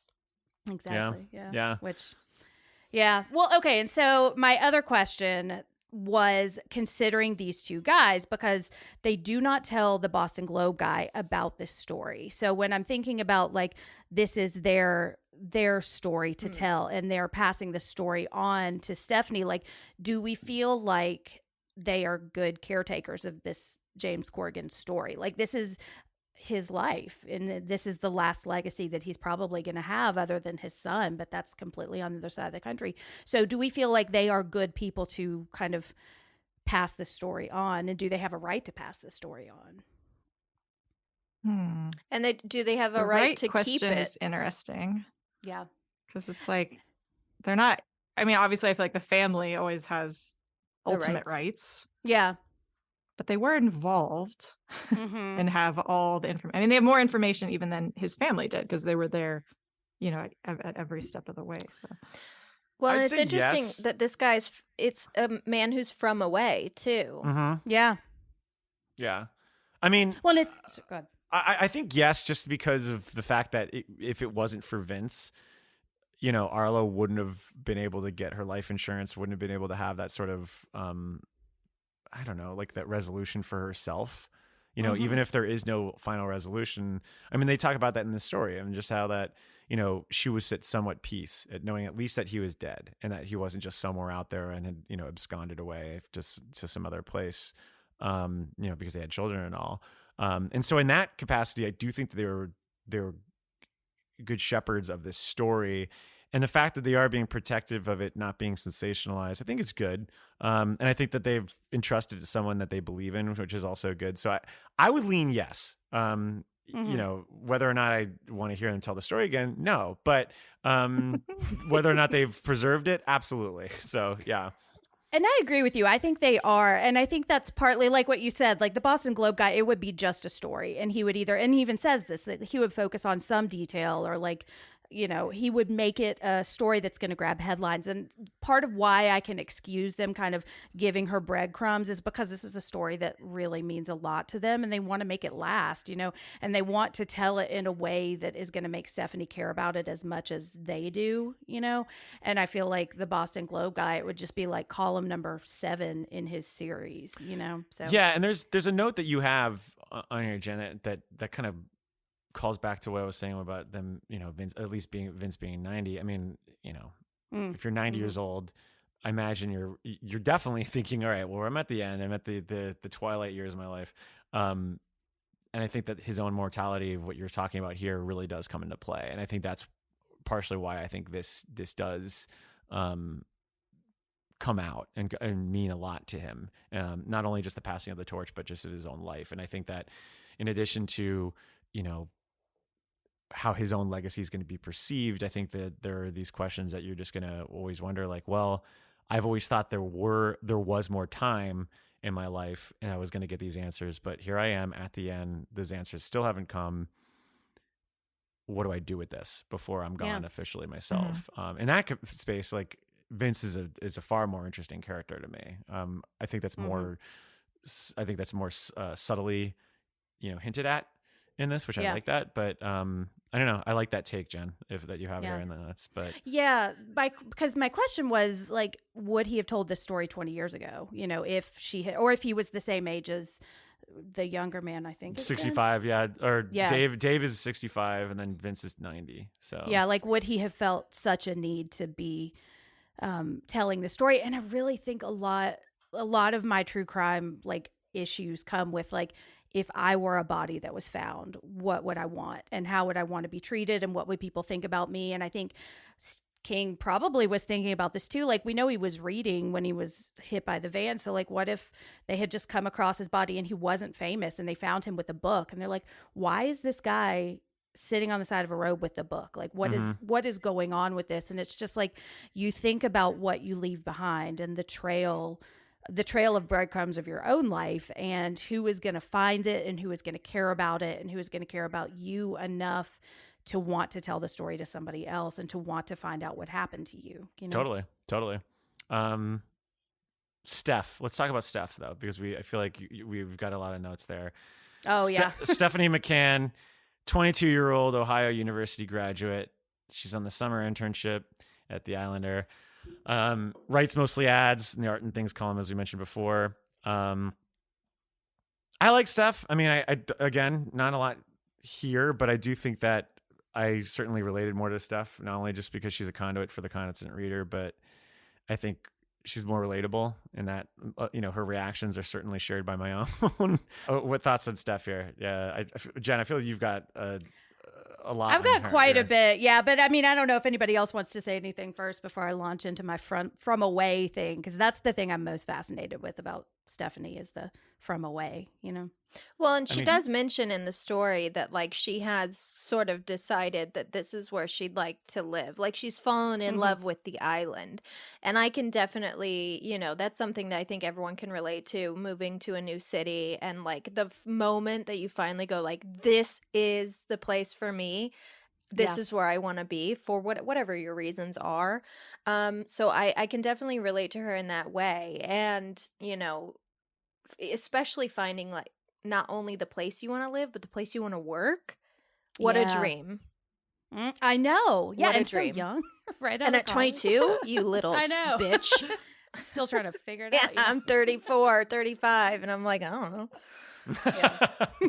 I do like at the end how there's like just a quick line about how there's a boy back home basically, and that, in order to come here she's gonna have to do something about that because he's expecting her to come back, and like it could be messy. But I kind of liked that little bit of information because it proves that she's willing to sacrifice to get there in some little way, that it's not just like she has nowhere better to go, and like it's not that she doesn't have a life somewhere else and it's just like, yeah, I'm here, okay, I just landed here, I'm gonna stay here. It's that she's making a definitive choice that like, yes, I think I want to do this, and yeah, it's probably going to be a little difficult at first because I've got these loose ends back home, but I'm willing to do that. Yeah, and so the words from away, I think it again happens in Mrs. Todd's Shortcut, and it's kind of peppered throughout. I didn't really realize this was a Maine thing and not necessarily a Stephen King thing until I started to kind of look into it. But like from Nashville, we've got that too, like because half the people, probably 4/5 of the people that are here are trying to make it in the music industry, Yeah. And we call them transplants. And it's so rare to find a person that was born and raised in Nashville, like me, that we call ourselves unicorns because there are just so few of us, And so this concept of like from away and are you part of this town and you're part of this community, I think is really fascinating. And that there can be sometimes in some of his writing, there's like a hostility to the people that are from away. And so I started digging into this. And so I found this place I found this article from the Town Motel, and they were talking about their reception in the town. And it's not in Moose-Lookit because I don't think that's real. No.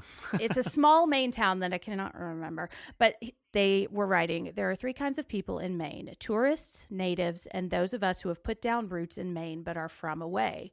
If you're from away in Maine, it's best to just fess up and own it. If you claim Maine native status to a Maine native, well, get ready for a series of questions. If your parents moved here when you were a month old, sorry. According to the current, as far as we can tell, definition, native means you were born here. It used to be more stringent than that. Back in the 80s, when Siobhan's mom and stepdad, I think that is the people that owned the High Tide Inn in Camden, there we go, native meant that your parents were born in Maine too. The saying went, if your cat has kittens in the oven, that doesn't make them biscuits. Followed by a big harumph. I was like, oh my God. That's sweet. And then I also found so this is from Reddit too, but apparently someone wrote an article about this, and it was a very heated exchange on the thread. So being from away is more of an attitude thing. A person can be born in Maine and still be so obnoxious that no one wants anything to do with them. There are people from away who assimilate nicely into the Maine way of life. They respect the choices of Mainers and emulate their lifestyles. There are others who blow into the state, buy up a pile of land, covered the perimeter with no trespassing signs, buy an election to the town council so they can rewrite zoning laws and do away with trailers and ban hunting. Those types do not endear themselves to the lifetime Mainers. If a person from away moves to Maine, tries to get along with everyone, respects the traditions of the people of the state, helps out when they can, knows when they stay home, Mainers like their privacy too, and doesn't try to change everything, they will get along just fine. The influences of living away from Maine can linger with someone who has moved out of the state for a while, then returned. They may have carried back an attitude that they know better than the locals. That attitude won't fly either. If someone expresses themselves in an in-your-face manner, one could see where they might be considered from away, regardless of where they were born. And so I think like Stephanie, like this is kind of an initiation for her. The story is like, is she going to be a tourist? Even if she lives here, will she always be a tourist? And I mean, I could look at that as like kind of a parallel to gentrification too. Like, do you come into a community and try to make yourself a part of the fabric of the community or change stuff, even though you will never be from there? Or do you come in and try to impose your own sensibilities onto it? And there were a couple of quotes that I pulled, and one was on page 64. He said, "We're a clubby bunch out here. It's always been that way, and I think it always will be, because we'll never grow much bigger than we are now. And it's an island, so they like the way they are. They're like, we'll never get a Walmart. We'll always be." And after going to Bangor and seeing it, it's really nice, and it's really nice and small, and I could see not wanting the influence of gigantic chains coming in. Like Nashville we've like exploded because we were the it city for a long time, and it feels really different downtown. It's not necessarily bad, but it's just different. And so then I found another thing on page 49, and this is, hold on, I'm getting old. I feel like I'm 90 podcasting because I just had to turn the light on so I could see. So this is talking about Stephanie passing the test. And it just talks about, actually, I can't find it, but it says, it just happened. Like, we're not exactly sure. It's not about doing one thing or checking off a box. It's just at some point you just start feeling like a town person. You get invited to things that you wouldn't normally. People start wanting to tell you stories like these because you've proved that you are trustworthy of carrying these traditions on. And that's what I think is the most interesting thing to me about Stephanie, Well, and that actually makes me feel better about like the initiation aspect of it, is that it really is like you have to take into account where she is applying for a full-time job. Like, it's not just old dudes who are trying to see if this young girl can keep up. They're more so being like, what are you going to give this community from yourself, and also like, are you willing to do it the way we've always done it? Yeah. I mean, I love the idea of it just happened. I mean, I'm from Miami. I moved to Chicago 15 years ago, and there was this idea or feeling maybe 5 years ago. I used to always say, after 10 I'll consider myself a Chicagoan, and I even just forgot it had been 10 years, and home just feels sort of, I don't know, just implied. Like, you just know it already. Like, you just kind of, it's like the back of your hand in a way, it's like a thing that's just there. And the sort of newness of the city it feels almost alien. Like, when you can't remember what it was like when you first moved there. And it's hard for me to remember that. Like, I look back at some of the memories when I first moved in, and it's like, it's mostly just structural for me. It's not feeling as much anymore. And that's just because I'm just 15 years into this. I mean, this will be like almost the place I've lived in longer than Miami, coming up on a few years from now. And that's astounding to me. And it's second nature at this point. Like, I never even think about the idea of this being this new place or this random town. And, while I would never say that I'm from Chicago or I'm from Illinois, the idea of saying I'm a Chicagoan is like, yeah, I'll say it. I mean, I feel comfortable enough saying it. Like, I certainly, it's just your way in my around sort of personality. The cool stuff. Like, I lived in LA for almost 13 years, and it never, not once, felt like home. And then I moved back to Illinois, and I was immediately like, oh, okay, this is home, right? This is like home. a click, I never got that feeling. There were times where I was like more comfortable, or like I liked the city more than others, but there was never that moment that you just feel comfort and you feel safe, sort of. And I don't mean that in like LA was dangerous. It really wasn't. Right. But like, there was just never that home feeling. And I really was like, oh, maybe I just forgot the home feeling. No, as soon as I moved back, I was like, no, okay, here it is. Yeah. And I she think part got of the it from reason that I liked island. this story. She did, and I got it when I was in Maine. Like I was texting yeah. Corey, I was like, "We could retire here. Like I kind of like it, you know." And so I think part of why I really enjoyed this book so much was kind of just feeling that love for the place coming out in these characters, you know. Yeah, I mean, I made the joke, and I talked about this on the last episode actually, about how when I was in Maine, I kept thinking of the movie Doc Hollywood. And, and that, you know, he's the city guy that comes into this small town, and they really accept him fast. I mean, well, not exactly fast, but slightly fast. I mean, there's certainly some detractors. His nurse, they kind of have a love and hate relationship. Inevitably, spoiler alert, they've finally come around, and she's great. But initially, early on, he's kind of overwhelmed by how much the town takes a liking to him or is interested in him, and how fast they absorb him into the town. And when he leaves, there's this moment that I always think of when I think about Maine, in which, you know, Michael J. Fox is staring outside the window, and he's holding the hat that they gave him, the squash hat, I think, and he's just thinking about the town. And obviously he's also in love with Julie Warner, I think is her name, and he's thinking about that too, but he's also thinking about that world that he's in. It does feel very separate from it, and Maine has that feeling. Like the entire time I was there, I mean, I was talking to Jamie Tinker about this of the SK Tours. Like, I was like, this feels like I'm not only in his stories, but I'm in another world altogether. You know, and I can see how, and you could tell when you're there, like people are very mindful of that. Like talking to people at the conventions that we were there, like they're all like, yeah, we don't really want it to get any bigger than it has to be, because it doesn't need to be. Like, this is our life. Like, this is our charm. And like, we have all of the modern accoutrements that are outside, but you know, it doesn't inform or certainly it isn't the fuel of our society. Like, it's certainly a social thing. Like when not to go on a tangent, but too much of a tangent, but like when Jamie was talking about all the things that King did around the town, like it felt like I was reading like Our Town or something like that, or like or like some old play, like a, you know, Tennessee Williams type thing. And it's wild to think that sort of I don't know, modern folksiness can exist. Like it's almost overwhelming, and in a good way. And I certainly can feel that in this story, especially when you can see, you know, in tangent with Steph for sure. Yeah. But last character, the titular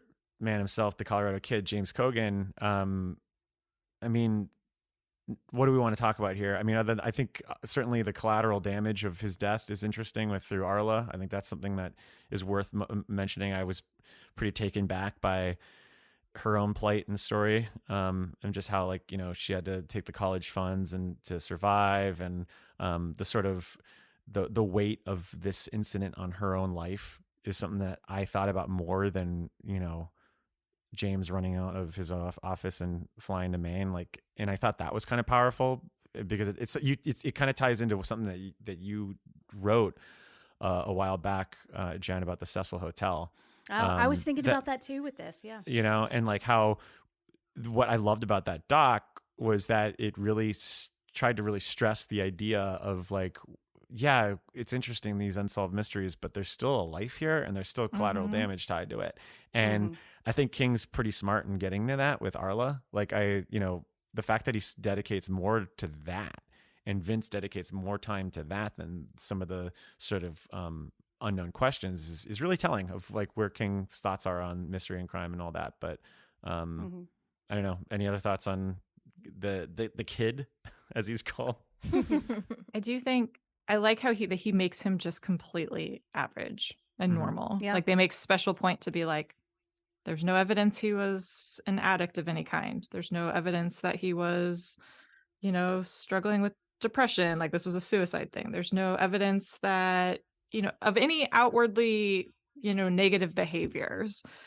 And I think Arla, you know, was like, no, like no signs, like we were fine, wasn't having an affair, like all of these kind of, things that people immediately go to, like, oh, he must have been doing this, like kind of these like sleazy, like, ooh, what was, you know, going on behind closed doors. And it's what makes it so interesting. And it's immediately what people kind of think of. And especially, I mean, the Cecil Hotel thing, obviously they get into like, you know, she had some mental issues perhaps, and that kind of stuff. But I think what he's saying by making it so average, it's like his life still mattered. Like he didn't have to have some extravagant, complicated backstory to make his death any less tragic. Like he still had a family, and his death still had, a ripple effect that causes the impacts to be felt outside of even where they are. And I don't know, I just appreciated how normal he made him, I guess. Yeah. Yeah. I mean, because really it's almost like they're stressing like, the sort of life, these questions are far more important than the sort of sensationalism of what you want this story to be, and I think that's kind of what, I mean, because really like the ending of this story is the fact that Vince did find this out for this woman. Yeah. That's really truly the ending of this story. And I think that, I don't know, it's kind of weird. Like it's this story, it's in that capacity, the Colorado Kid is very prescient in the true crime era that we're in right now. Absolutely. And where most people, it's like what we were discussing earlier. It's like, we want the mystery. We want these great endings. And all of that clouds the sort of judgment on our part of just knowing that, yeah, these are real people. Like this isn't like Ichabod Crane. Like this is fucking real shit that happened. And I think that kind of falls wayside most of the time. And so in that capacity, I do like that being a theme of this, but I was really struck by kind of the listing off of the reasons that he might have gone off the rails. I can't remember if that's exactly the word she used, and I actually pulled one of them because for the word processor, because Mike, lots of times I text you about like, I'm just going to go live in a treehouse, and it's like that is a valid reason for wanting to leave, and I think when you are reducing somebody's entire like life to a series of motives on a list, I feel like it kind of reduces the impact. But like, that is, maybe he just wanted to go to Maine. Maybe that had always been a secret longing that he had, and this was the one day that he did it, and it was the one day that he just died, And so because he is so average, he could be any of us, and any day we could become a body. And it also makes me think, like in On Writing King writes about how every character is the main character of their own story, and he is the main character of a story in Colorado. And so we see the view from the outside of what this story would look like if like you got the blurb of this and you're like, yeah, he had this suit and this jacket and he had this box of cigarettes, and we don't know anything about his life. And what we would find out, like the cover of this book, is like it has much more depth than what like the blurb of his life would be, and it just makes me think like, what if, and I already talked about it, so I don't want to belabor it, but like, if somebody found my body on the street tomorrow, what are they going to think, and what have I left behind that is going to make them want to figure out what happened to me, Yeah. I mean, I want them to know what happened? Yeah. It also supports the characters, why they haven't like sold the story out, because I think that there is an amount of respect for this character that they have made clear. And it's like, I mean, so often it's like you sell a story like that and these people are going to get exploited, and, things are going to be said about them that maybe aren't true. And we see that all the time in true crime. Yeah. And, in any cases, like, not to be too real, but like the murders that happened up north in Idaho, the 4 college students, like that's been pretty dramatic in a lot of ways for people for various reasons. And it's been wild to hear like what they say about, hear what they said about the victims before and what they're saying now. And it's just wild to watch if it has unfold. any bearing. Yeah. And on them getting murdered. Yeah. So by them holding on to this story, it's them saying, we want to respect this man's life and his wife, and it's not important. Like, we know the truth, she knows the truth of who he was, like, until maybe we have evidence that there was somebody else involved, like there's no real reason to push this further. I guess, so one last question tied to this. Is the mystery interesting to you? Are you as hooked as Steph is here about it? Or do you want more? Or do you think it needed a little bit more of perhaps details or red herrings to throw us off? I ask you, Ashley, too, especially like because I feel like if this is something that you're reading and it wasn't Dave and Vince selling it, would you have been like, oh, this is interesting, like what happened here? Or would you kind of been like, the guy just died? No, definitely. Okay. I mean, even like the Somerton Man mystery, I think that's such a fascinating, just knowing the different routes that it took these investigators, which may have all been dead ends, but you don't know until you get like an ID on the body, you know what I mean? But then you also have cases, especially in the United States, you have a lot of cases where absolutely no digging is done simply because of who the victim was. It's like, oh, well, I know that she was a prostitute. Yep. I know that she was a sex worker. So, you know, that's the risk. And it's like, she still is a person. Right. And has a family, and you know what I mean? Like, I do think I think anybody found on any beach is an interesting story and is an interesting mystery. I do think that I was frustrated by the red herrings simply because we'd had no answers at the end. Could they actually be red herrings, like you said? Yeah. But I do think the mystery was interesting, definitely. Mm-hmm. Rachel, what about you?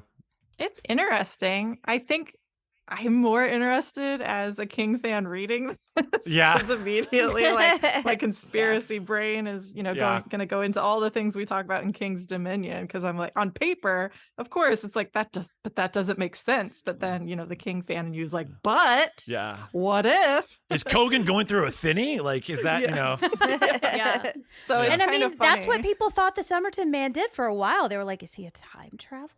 That was one of the like what happened? Yeah. He was just dropped here from thin air. Yeah. Well, okay, so my question now becomes, does everything we just said about this change if it is Jane Corrigan? If it is a woman that we find on the beach? Do we feel differently about how we're telling the story?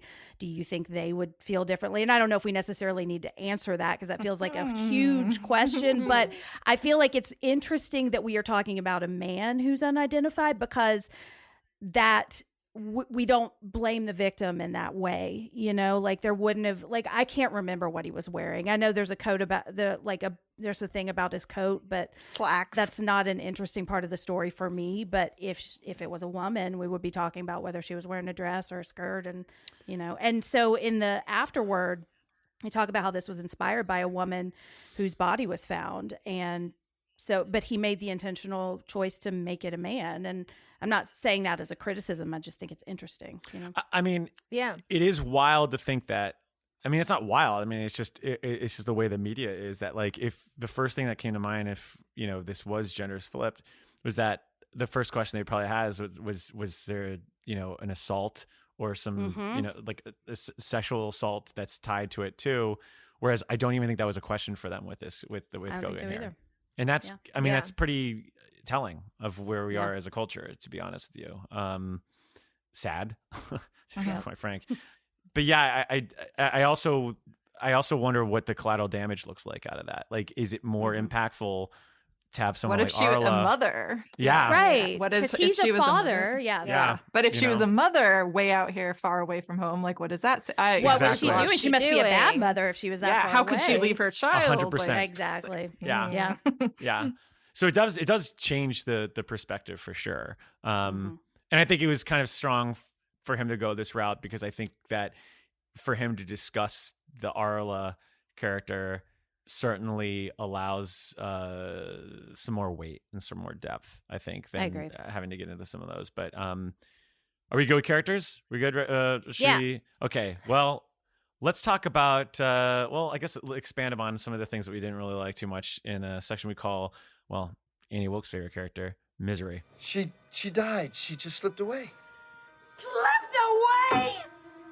Slipped away? She didn't just slip away. You did it. You did it. You did it. You did it. You did it. You murdered my Misery. Annie. All right. So real quick, we don't have to go too much because I feel like we've kind of digressed a bunch on these, but one thing that just didn't work for you, Jen, kick it off. Did not like the description of Arla. I feel like I didn't necessarily need to know that she is a little bit chubby. And I feel like there's like a discussion of like, she's the type to maybe eat when she's sad and not starve when she's sad. I was like, And if it were just this one, I probably wouldn't have even flagged it. But I feel like it's, and we've talked about it a lot, so we don't need to go into it. But like, it's a recurring issue with people with fatness, you know? Yeah, I mean, he does it with Dave and he does it with Helen Hafner too. I mean, that's like the first description for her, you know. Ashley. Yeah, I think we've covered my biggest issue. With the story would have to be the structure, the fact that it is one long conversation between, you know, three people, two of which have very thick dialects, and makes it twice as difficult to get through. Yeah. I mean, that's kind of where I'm at. I mean, for me, it's building on that. It's the folksy humor that kind of it felt like hiccups for me. You know, like every time they would kind of digress, and I mentioned before, Steph calls it out. It's just like, all right, come on, let's get going. That certainly was distracting to me. Rachel, what about you? David Bowie. I thought it was so distracting, and like I love all the references, obviously, but this one was like, okay, come on, like you know what you're doing, and I don't find it funny. It's like it's a dad joke. I don't know. I just anyway. Well, I'm gonna shiver up my spine, and it's certainly not the win coming off of the ocean. It's because, you know, as we've been strolling outside of the Weekly Islander, it looks like we're coming across the cemetery. What's the bottom of the truth? Well, sometimes that is better. The person you put up there ain't the person that comes back. It may look like that person, but it ain't that person. Because whatever lives in the ground beyond that cemetery ain't human at all. All right. Well, in the cemetery, we're going to share what scared us the most. Not exactly a book that we tell around a campfire, I'd say. You know, like ghost stories and the you know, the monster stuff that we get in the past. But there's certainly some moments in here I think that are you know, that chilled my bones a little bit. But let's share one each. Ashley, was there any moments in this that scared you? Not really. I do think I guess just because I like strange phenomenon, I wanted more of the lights, but that's just a personal thing. Like I just wanted to know what creepy phenomenon was happening with the lights. Yeah. That was what drew me in. And I don't even remember actually if that was solved. No, I don't think so. Did they solve that? No, it was just a completely, okay.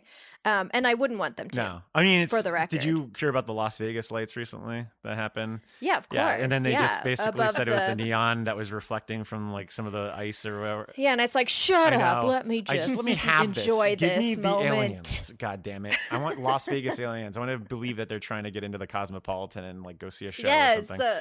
They said nope. No, it's the ice in the clouds. All right, whatever. Jen, what scared you in this? Mine was really the concept. Like I kept thinking, like, what if my body is found? What if my body is found? Like just that really kind of got in my head, and like that line from Hamilton kept coming in, like when you have no control who tells your story, you know. And I was like, oh shit. Better be careful. Yeah, it makes you think too, as someone who has a podcast in which we cover real life cases, and like we do kind of try, and a lot of times we get requests for more true crime. I'm not a huge true crime fan, especially with making it entertainment. I have a lot of problems with, but the stories are interesting. Like you can't deny that a lot of true crime stories are really fascinating, but that's the problem I always have too, is just thinking about like, what if it was my mom? Right. What if it was me? What if it was, you know, it's just hard. Yeah. I mean, on that note, the idea of being alone and then choking also scared me. Yes. Terrifying. That's a huge fear. Yeah. On a beach, you can't even drink the water. Like, I know. The salt. Rachel, what scared you? I did think it was freaky when they're talking about the kids finding his body, and he's, you know, there's just the quick line he just said. He told me he's never forgotten how it felt to grip that dead man's shoulder, how it felt like wood under that white shirt, and just how things that you take for granted like that, where you touch it and you're like, oh, that's different. Like, oh shit. Yeah. And I think everybody can relate to that in one way or another, where something's just like not quite right. And that can be really scary because you're not expecting it. And it's also something I think that when you're in, I feel like you could, expand this to a bunch of different situations, but when something doesn't react the way that you think it's going to, that can be extremely unsettling. And so that kind of, I don't know if that freaks me out a little bit. Yeah, no, Yeah, totally. Same. I will never forget the way that like my grandma felt in her coffin. You know what I mean? Like, it's something that my mom even had to prepare me for, because she has like this tradition. Anytime she goes to a funeral, she's like, I always touch the body. It's a way to like really kind of let it sink into you that they're no longer here when you touch them, and it's real to you. And I was like, okay, I'm going to touch the body. And I will never forget. It was such a major moment for me because I was like, that doesn't feel right. Yeah. I feel that's like, not this is what a body feels like. Anybody who's had an older pet and has had to, yes, like, there's like a moment where you're just like, they're not here. They're not here. And that like is not devastating, but also just like, it's so weird. So yeah, that It's very idea, strange. I think, was really kind of powerful, even just the simple way they talked about it. And on that note, like the one, because I had that line, and there's a build up on that kind of expands upon it, where he says, knowing that the man was dead didn't take that feeling away, Johnny said, but only made it worse. Still, in the end, he got there and he sealed himself, and he put his hands on those wooden shoulders, and he sat the man back up with his back against that leaning litter basket. He said he got it in his mind that the litter basket was going to fall over and make a bang, and when it did, he'd scream. But the basket didn't fall, and he didn't scream. I am convinced in my heart, Seth, that we poor humans are wired up to always think the worst is going to happen because it so rarely does. Then what's only lousy seems okay, almost good in fact, and we can cope just fine. I think about that all the time, about just so much of my mind going to like literally what would be the scariest thing that you could possibly exhibit here. And it happened recently scenario. with me. On Friday, I watched Skinamarink in the middle of the night, and it just happened. and I watched it like 3 a.m, and I was kind of sleepy, and Sammy was staying at a friend's house, and I was like, all right, this is the perfect setting. Let's just watch it. And it was truly one of the most harrowing experiences I've ever had. And after that, I just kept thinking of the exact worst things that would possibly happen as I would go into the bathroom or like going to get a drink or water. And, you're like, so much of that movie is just literally staring into the abyss of darkness and just seeing things. And you, even when you're watching it, you can't discern like what's real and what's not, what's actually happening, what you're just putting in your mind. And that's how my mind works. Like if I'm in the darkness and I turn and I have a long hallway in my apartment, and I always just think of like, what if there's like this, and it doesn't help that I have this huge giant Dale Cooper cardboard cutout also, but I always think of like, what would happen if there's like this tall figure like behind me, and ultimately it never is, but it's that what if in your mind. And I can only imagine a situation where I'm alone with a body on the coast, like I in the twilight hour too, or it seems like or the morning. The worst things would be coming through my mind, and that's really the scariest part of it all. All right, well, we've been chilled, we've been thrilled, we've been angered. It's time to kind of sit back, look at the good things in life, particularly the good things that are coming out of the word processor of the gods. And we're gonna make a new rule.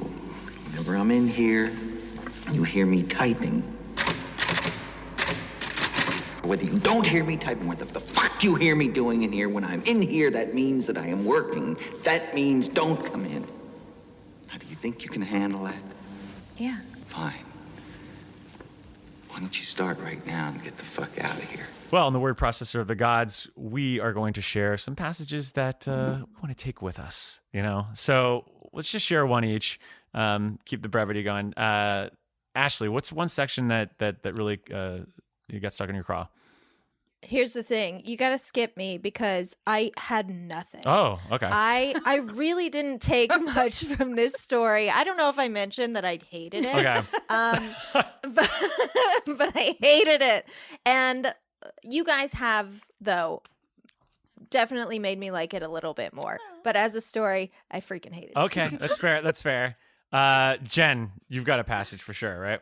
I do. Yeah, I had flagged one at the beginning that just talks about Maine, and it's a little longer, so I won't read that. But the one that I loved was on page 150, and it's talking about Arla, and it starts with an Aya, that she kept on her feet without having to borrow too much from her folks or anything at all from his, but she used up most of the money they put aside for little Mike's college education on the process. When he saw her, I should judge that he wanted two things, one practical and one that you call spiritual. He looked rather doubtful at Dave, who shrugged and nodded as if to say that word would do. Vince nodded himself and went on. She wanted to be shed of the not knowing. Was he alive or dead? Was she married or a widow? Could she lay hope to rest, or did she have to carry it yet a while longer?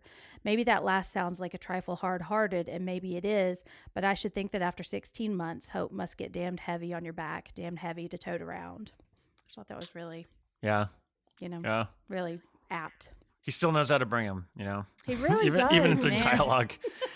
I would say that is one thing that I did miss when reading it, because I listened to it as an audio form, and I don't feel like those things stuck out much to me as if I was reading the book. Yeah. I think I would have absolutely come with a passage today had I read the words as opposed to listening. Well, it's okay. We could blame Jeffrey DeMunn. And be like, where were you on that one? Right. But you gotta invoke. What I've taken to do is taken a screenshot of my my timestamp, and then I go back in, and that sometimes helps me like process a lot of it too. Is like if I have to search for the text, then I'm like really processing if I care enough to find it, all of you with your audiobooks, and I just like to keep it was my first one. I want to ask later if you're gonna continue down the audio road, because I'm a big fan.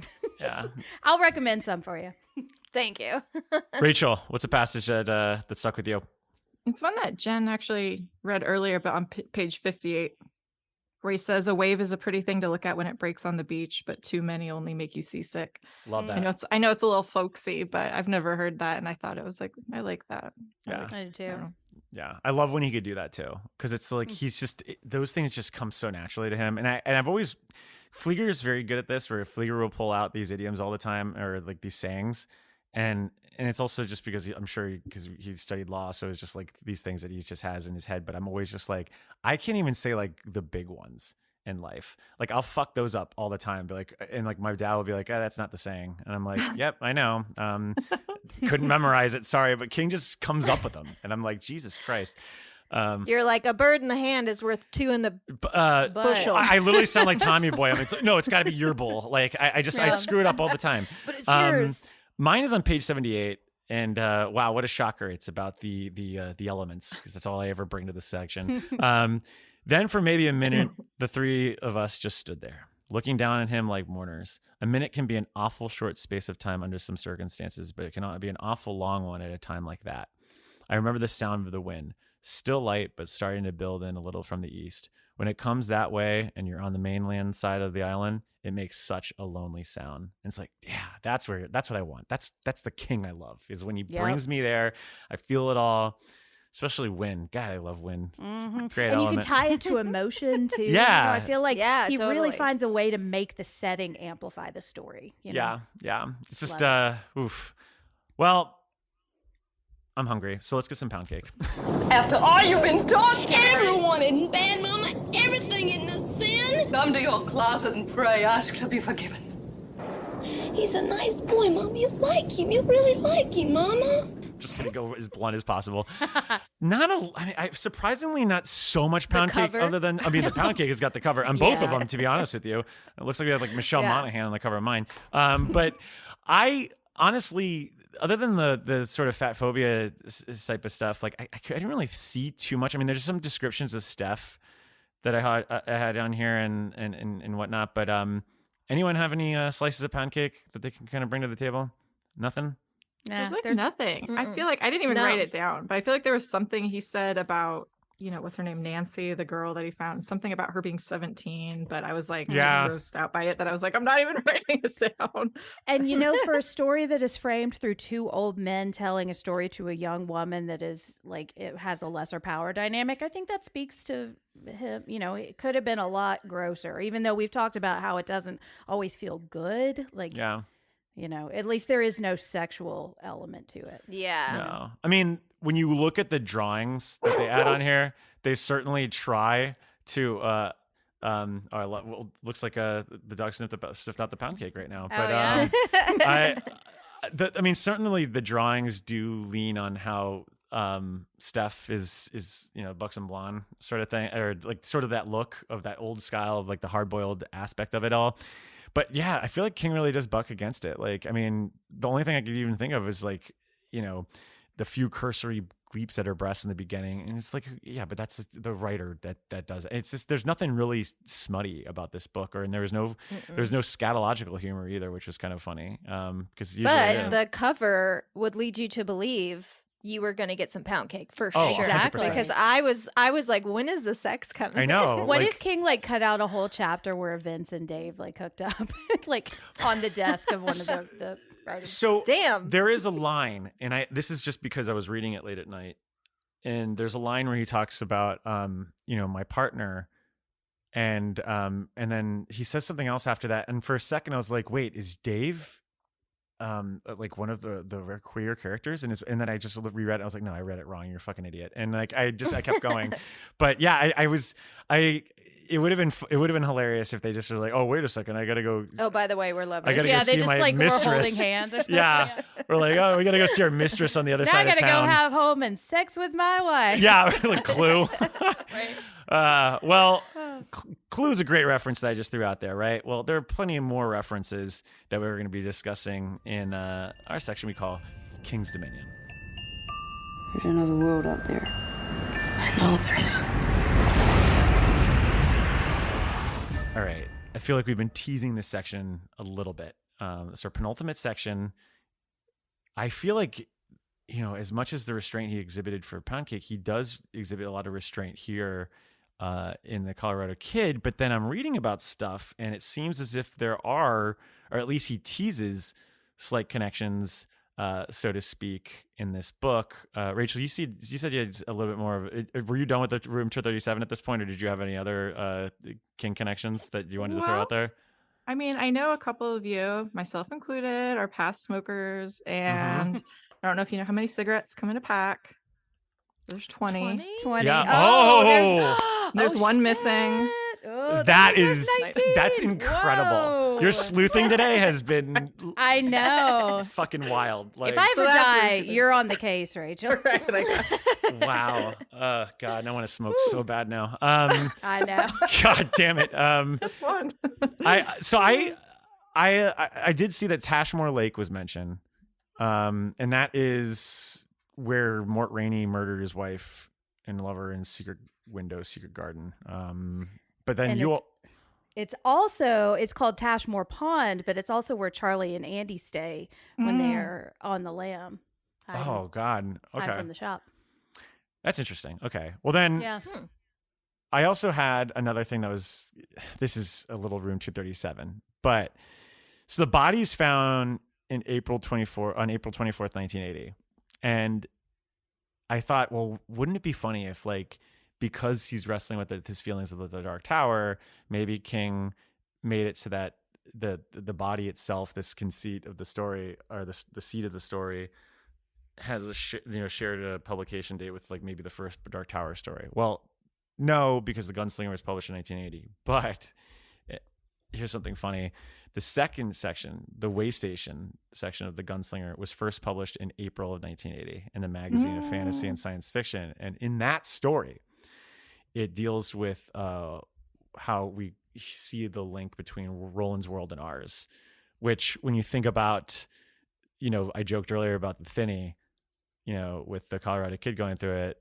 I don't know if it doesn't really make much sense, because what the story that they're talking about in that section of the Dark Tower actually involves 1977. So obviously that's way too much Room 237, but I just thought it was interesting that the April of 1980, there was a section of the Dark Tower that was in there. I don't think it's a but- coincidence. Yeah, and you never know with him. I mean, do you guys, I thought of the talisman when they're just, I know this isn't like a direct thing, but just how he got from one place to another. That's like in such a quick amount of time. Like, oh, did he accidentally like flip?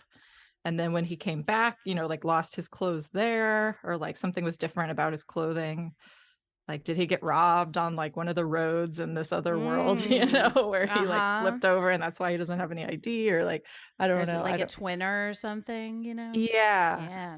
Well, I mean, Well, did you guys catch like the Starbucks and Blockbuster stuff? So that's what I wanted to bring up too, is that like, I guess he implies that that's like a thing, right? Like that was intended. I didn't. It didn't strike me when I was listening because I wasn't like, when was Starbucks and Blockbuster founded? But it was something that as I was researching, I found a lot of people talking about on the internet and linking it to a possibility that this was a Dark Tower type situation where it is our world, but slightly not, like slightly a different version of our world, because I think Blockbuster wasn't founded until 1985.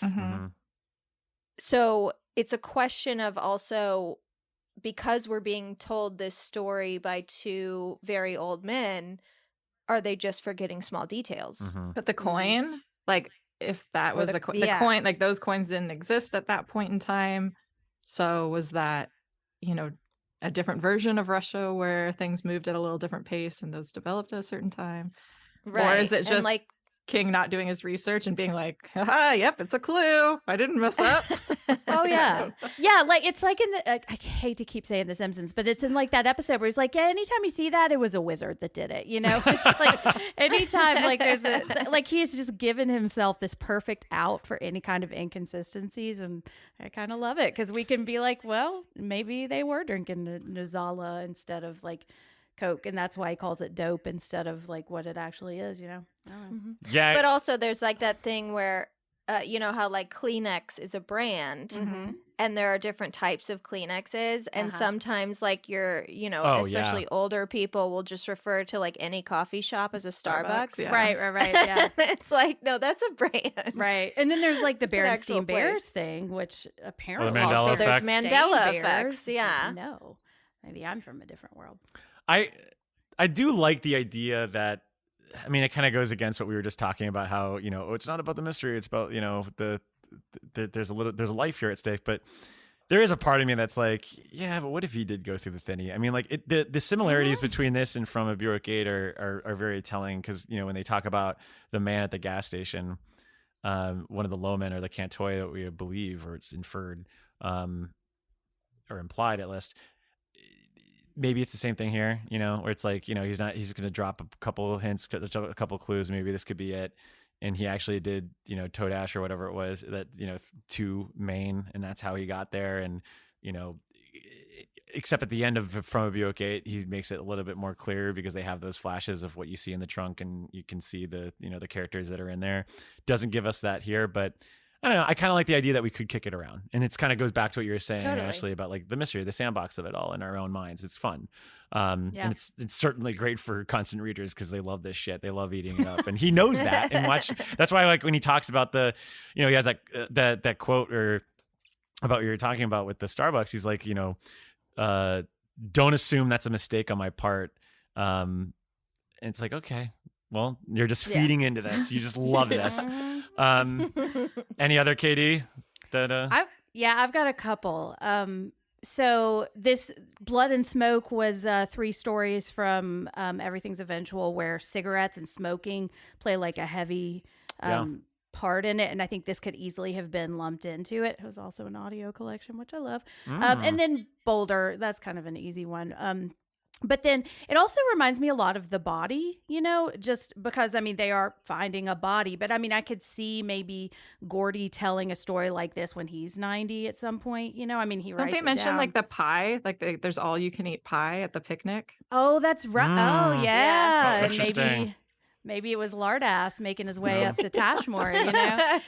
But also, like, just casually kind of mentioning, oh, yeah, Vince died 6 months later, felt a lot like talking about not River Phoenix. What's his actual name? Chris Chambers. Chris Chambers. Yeah. Felt like dropping that. And then I found one that was real stupid, but I just loved it. So, okay, on page 155, he writes, "But no one remembered seeing him," Vince continued. "Of course, it would have been almost full dark by then. So there's no real reason why anyone should have. As for a few other passengers, and at that time that year, they weren't many, especially on the last ferry of the day, they would have gone right onto their cars on the Bay Street parking lot, heads down in their collars because of the wind off the Reach." So wow, so three short references stories in one paragraph. Yeah, that's good. The full dark one is so funny because I remember Mac used to always pull those out like I know. I like ages can't before. Help it. Yeah, that was an homage to Mac. Yeah, I like that. Which is, I feel like, why we started doing 237 too, because he kept like he'd bring these in like crazy. Yeah. There was also a theory on Reddit. I don't know if there's anything to this, but there's a theory floating around on Reddit that there's a possibility that the missing cigarette in the pack was used to start the fire at the church picnic. Mm-hmm. See, now it's always the Chekhov's gun thing with me with King, where if you're going to mention something, it has to be tied. And like, I did think that maybe he was involved in like or at least the people that me too that was going to align somehow. But I don't think in the end, I don't think it did. Yeah, I don't either. I didn't either. But are we all good? Oh, you got some? Well, I have one Losers Club Dominion if you want. So go for it. The day that the man disappeared, April 23rd, right? Oh, 24th. Is that when he disappeared? Oh, damn it. Never mind. Well, the day before, Wrigley Field hosted its first Major League Baseball game. How about that? Sorry, a little baseball. Yeah, but it's in the early morning. If it happened before midnight, it still counts, Why didn't he go to that? He could have flown into that. He and, did. Maybe he did too. Yeah, he could have just done all of it. All right. Let's wrap up our convo and give our final thoughts. Dad, can we go now? You ready? Yeah, we've been ready for an hour. Okay, I'll be right there. You said that a half hour ago. Yeah, my dad's weird. He gets like that when he's writing. All right, we got to nose this. So let's start with Rachel. Go for it. You kick it off. Oh, gosh.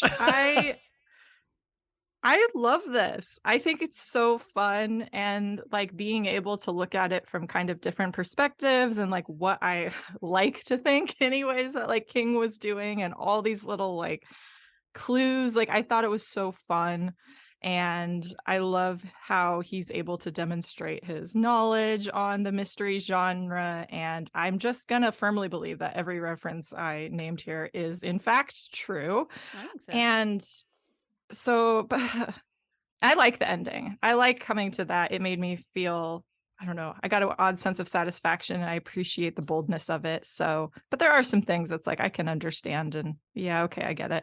So I would say 4 bright red Pennywise clown noses. Nice. Ashley.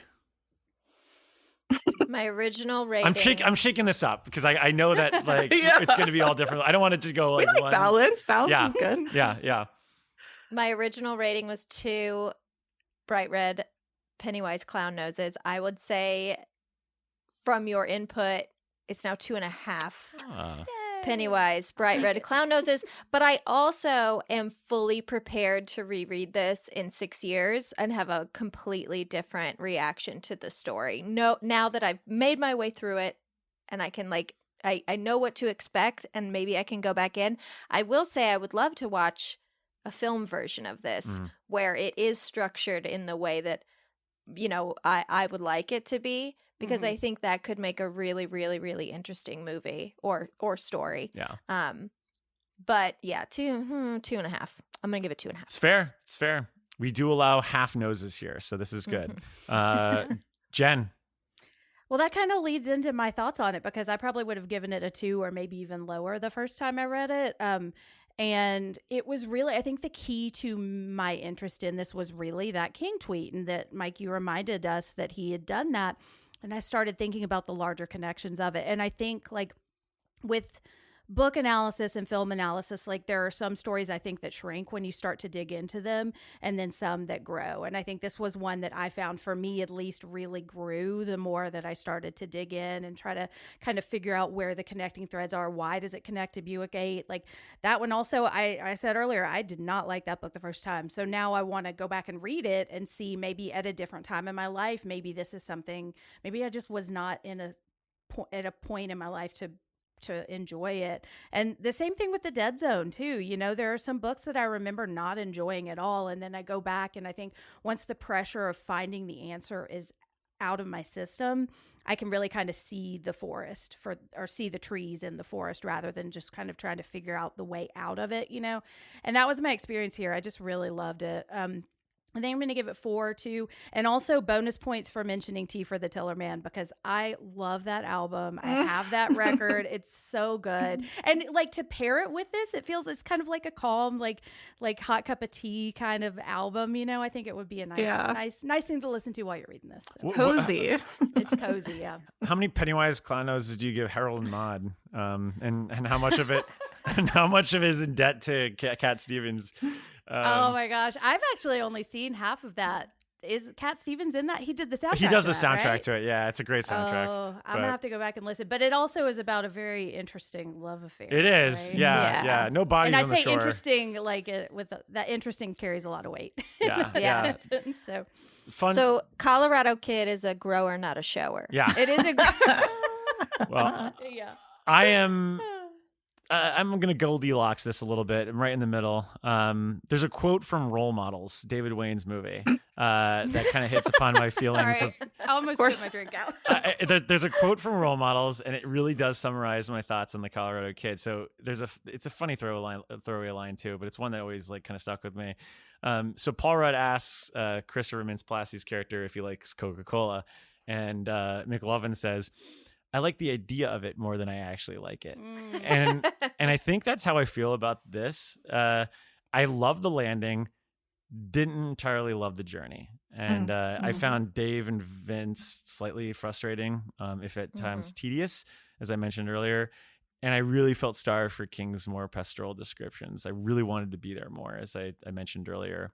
So I don't know, altogether, it really did feel like I was in like a long conversation I couldn't get out of. And so for that, you know, it's a mixed bag for me, but 3 Pennywise clown noses ultimately, because I think that as an experiment and what he was trying to say and what he's kind of getting out there, especially when considered with all the context that we brought to the table here today, it's an interesting and an intriguing part of his collection. So well, Ellen Dunwoody is calling, and I've got invoices to get to, and the last ferry leaves in less than an hour, so we better get moving if we don't want to end up on the beach. I gotta like watch Kogan. Haven. I know, we gotta watch Haven.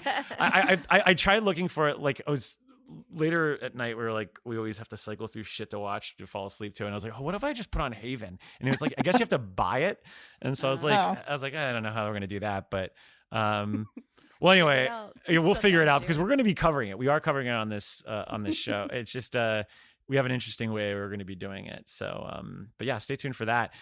Speaking of which, let's tell our constant listeners where we're going to go next. Ashley, what's next over at Keep It Weird?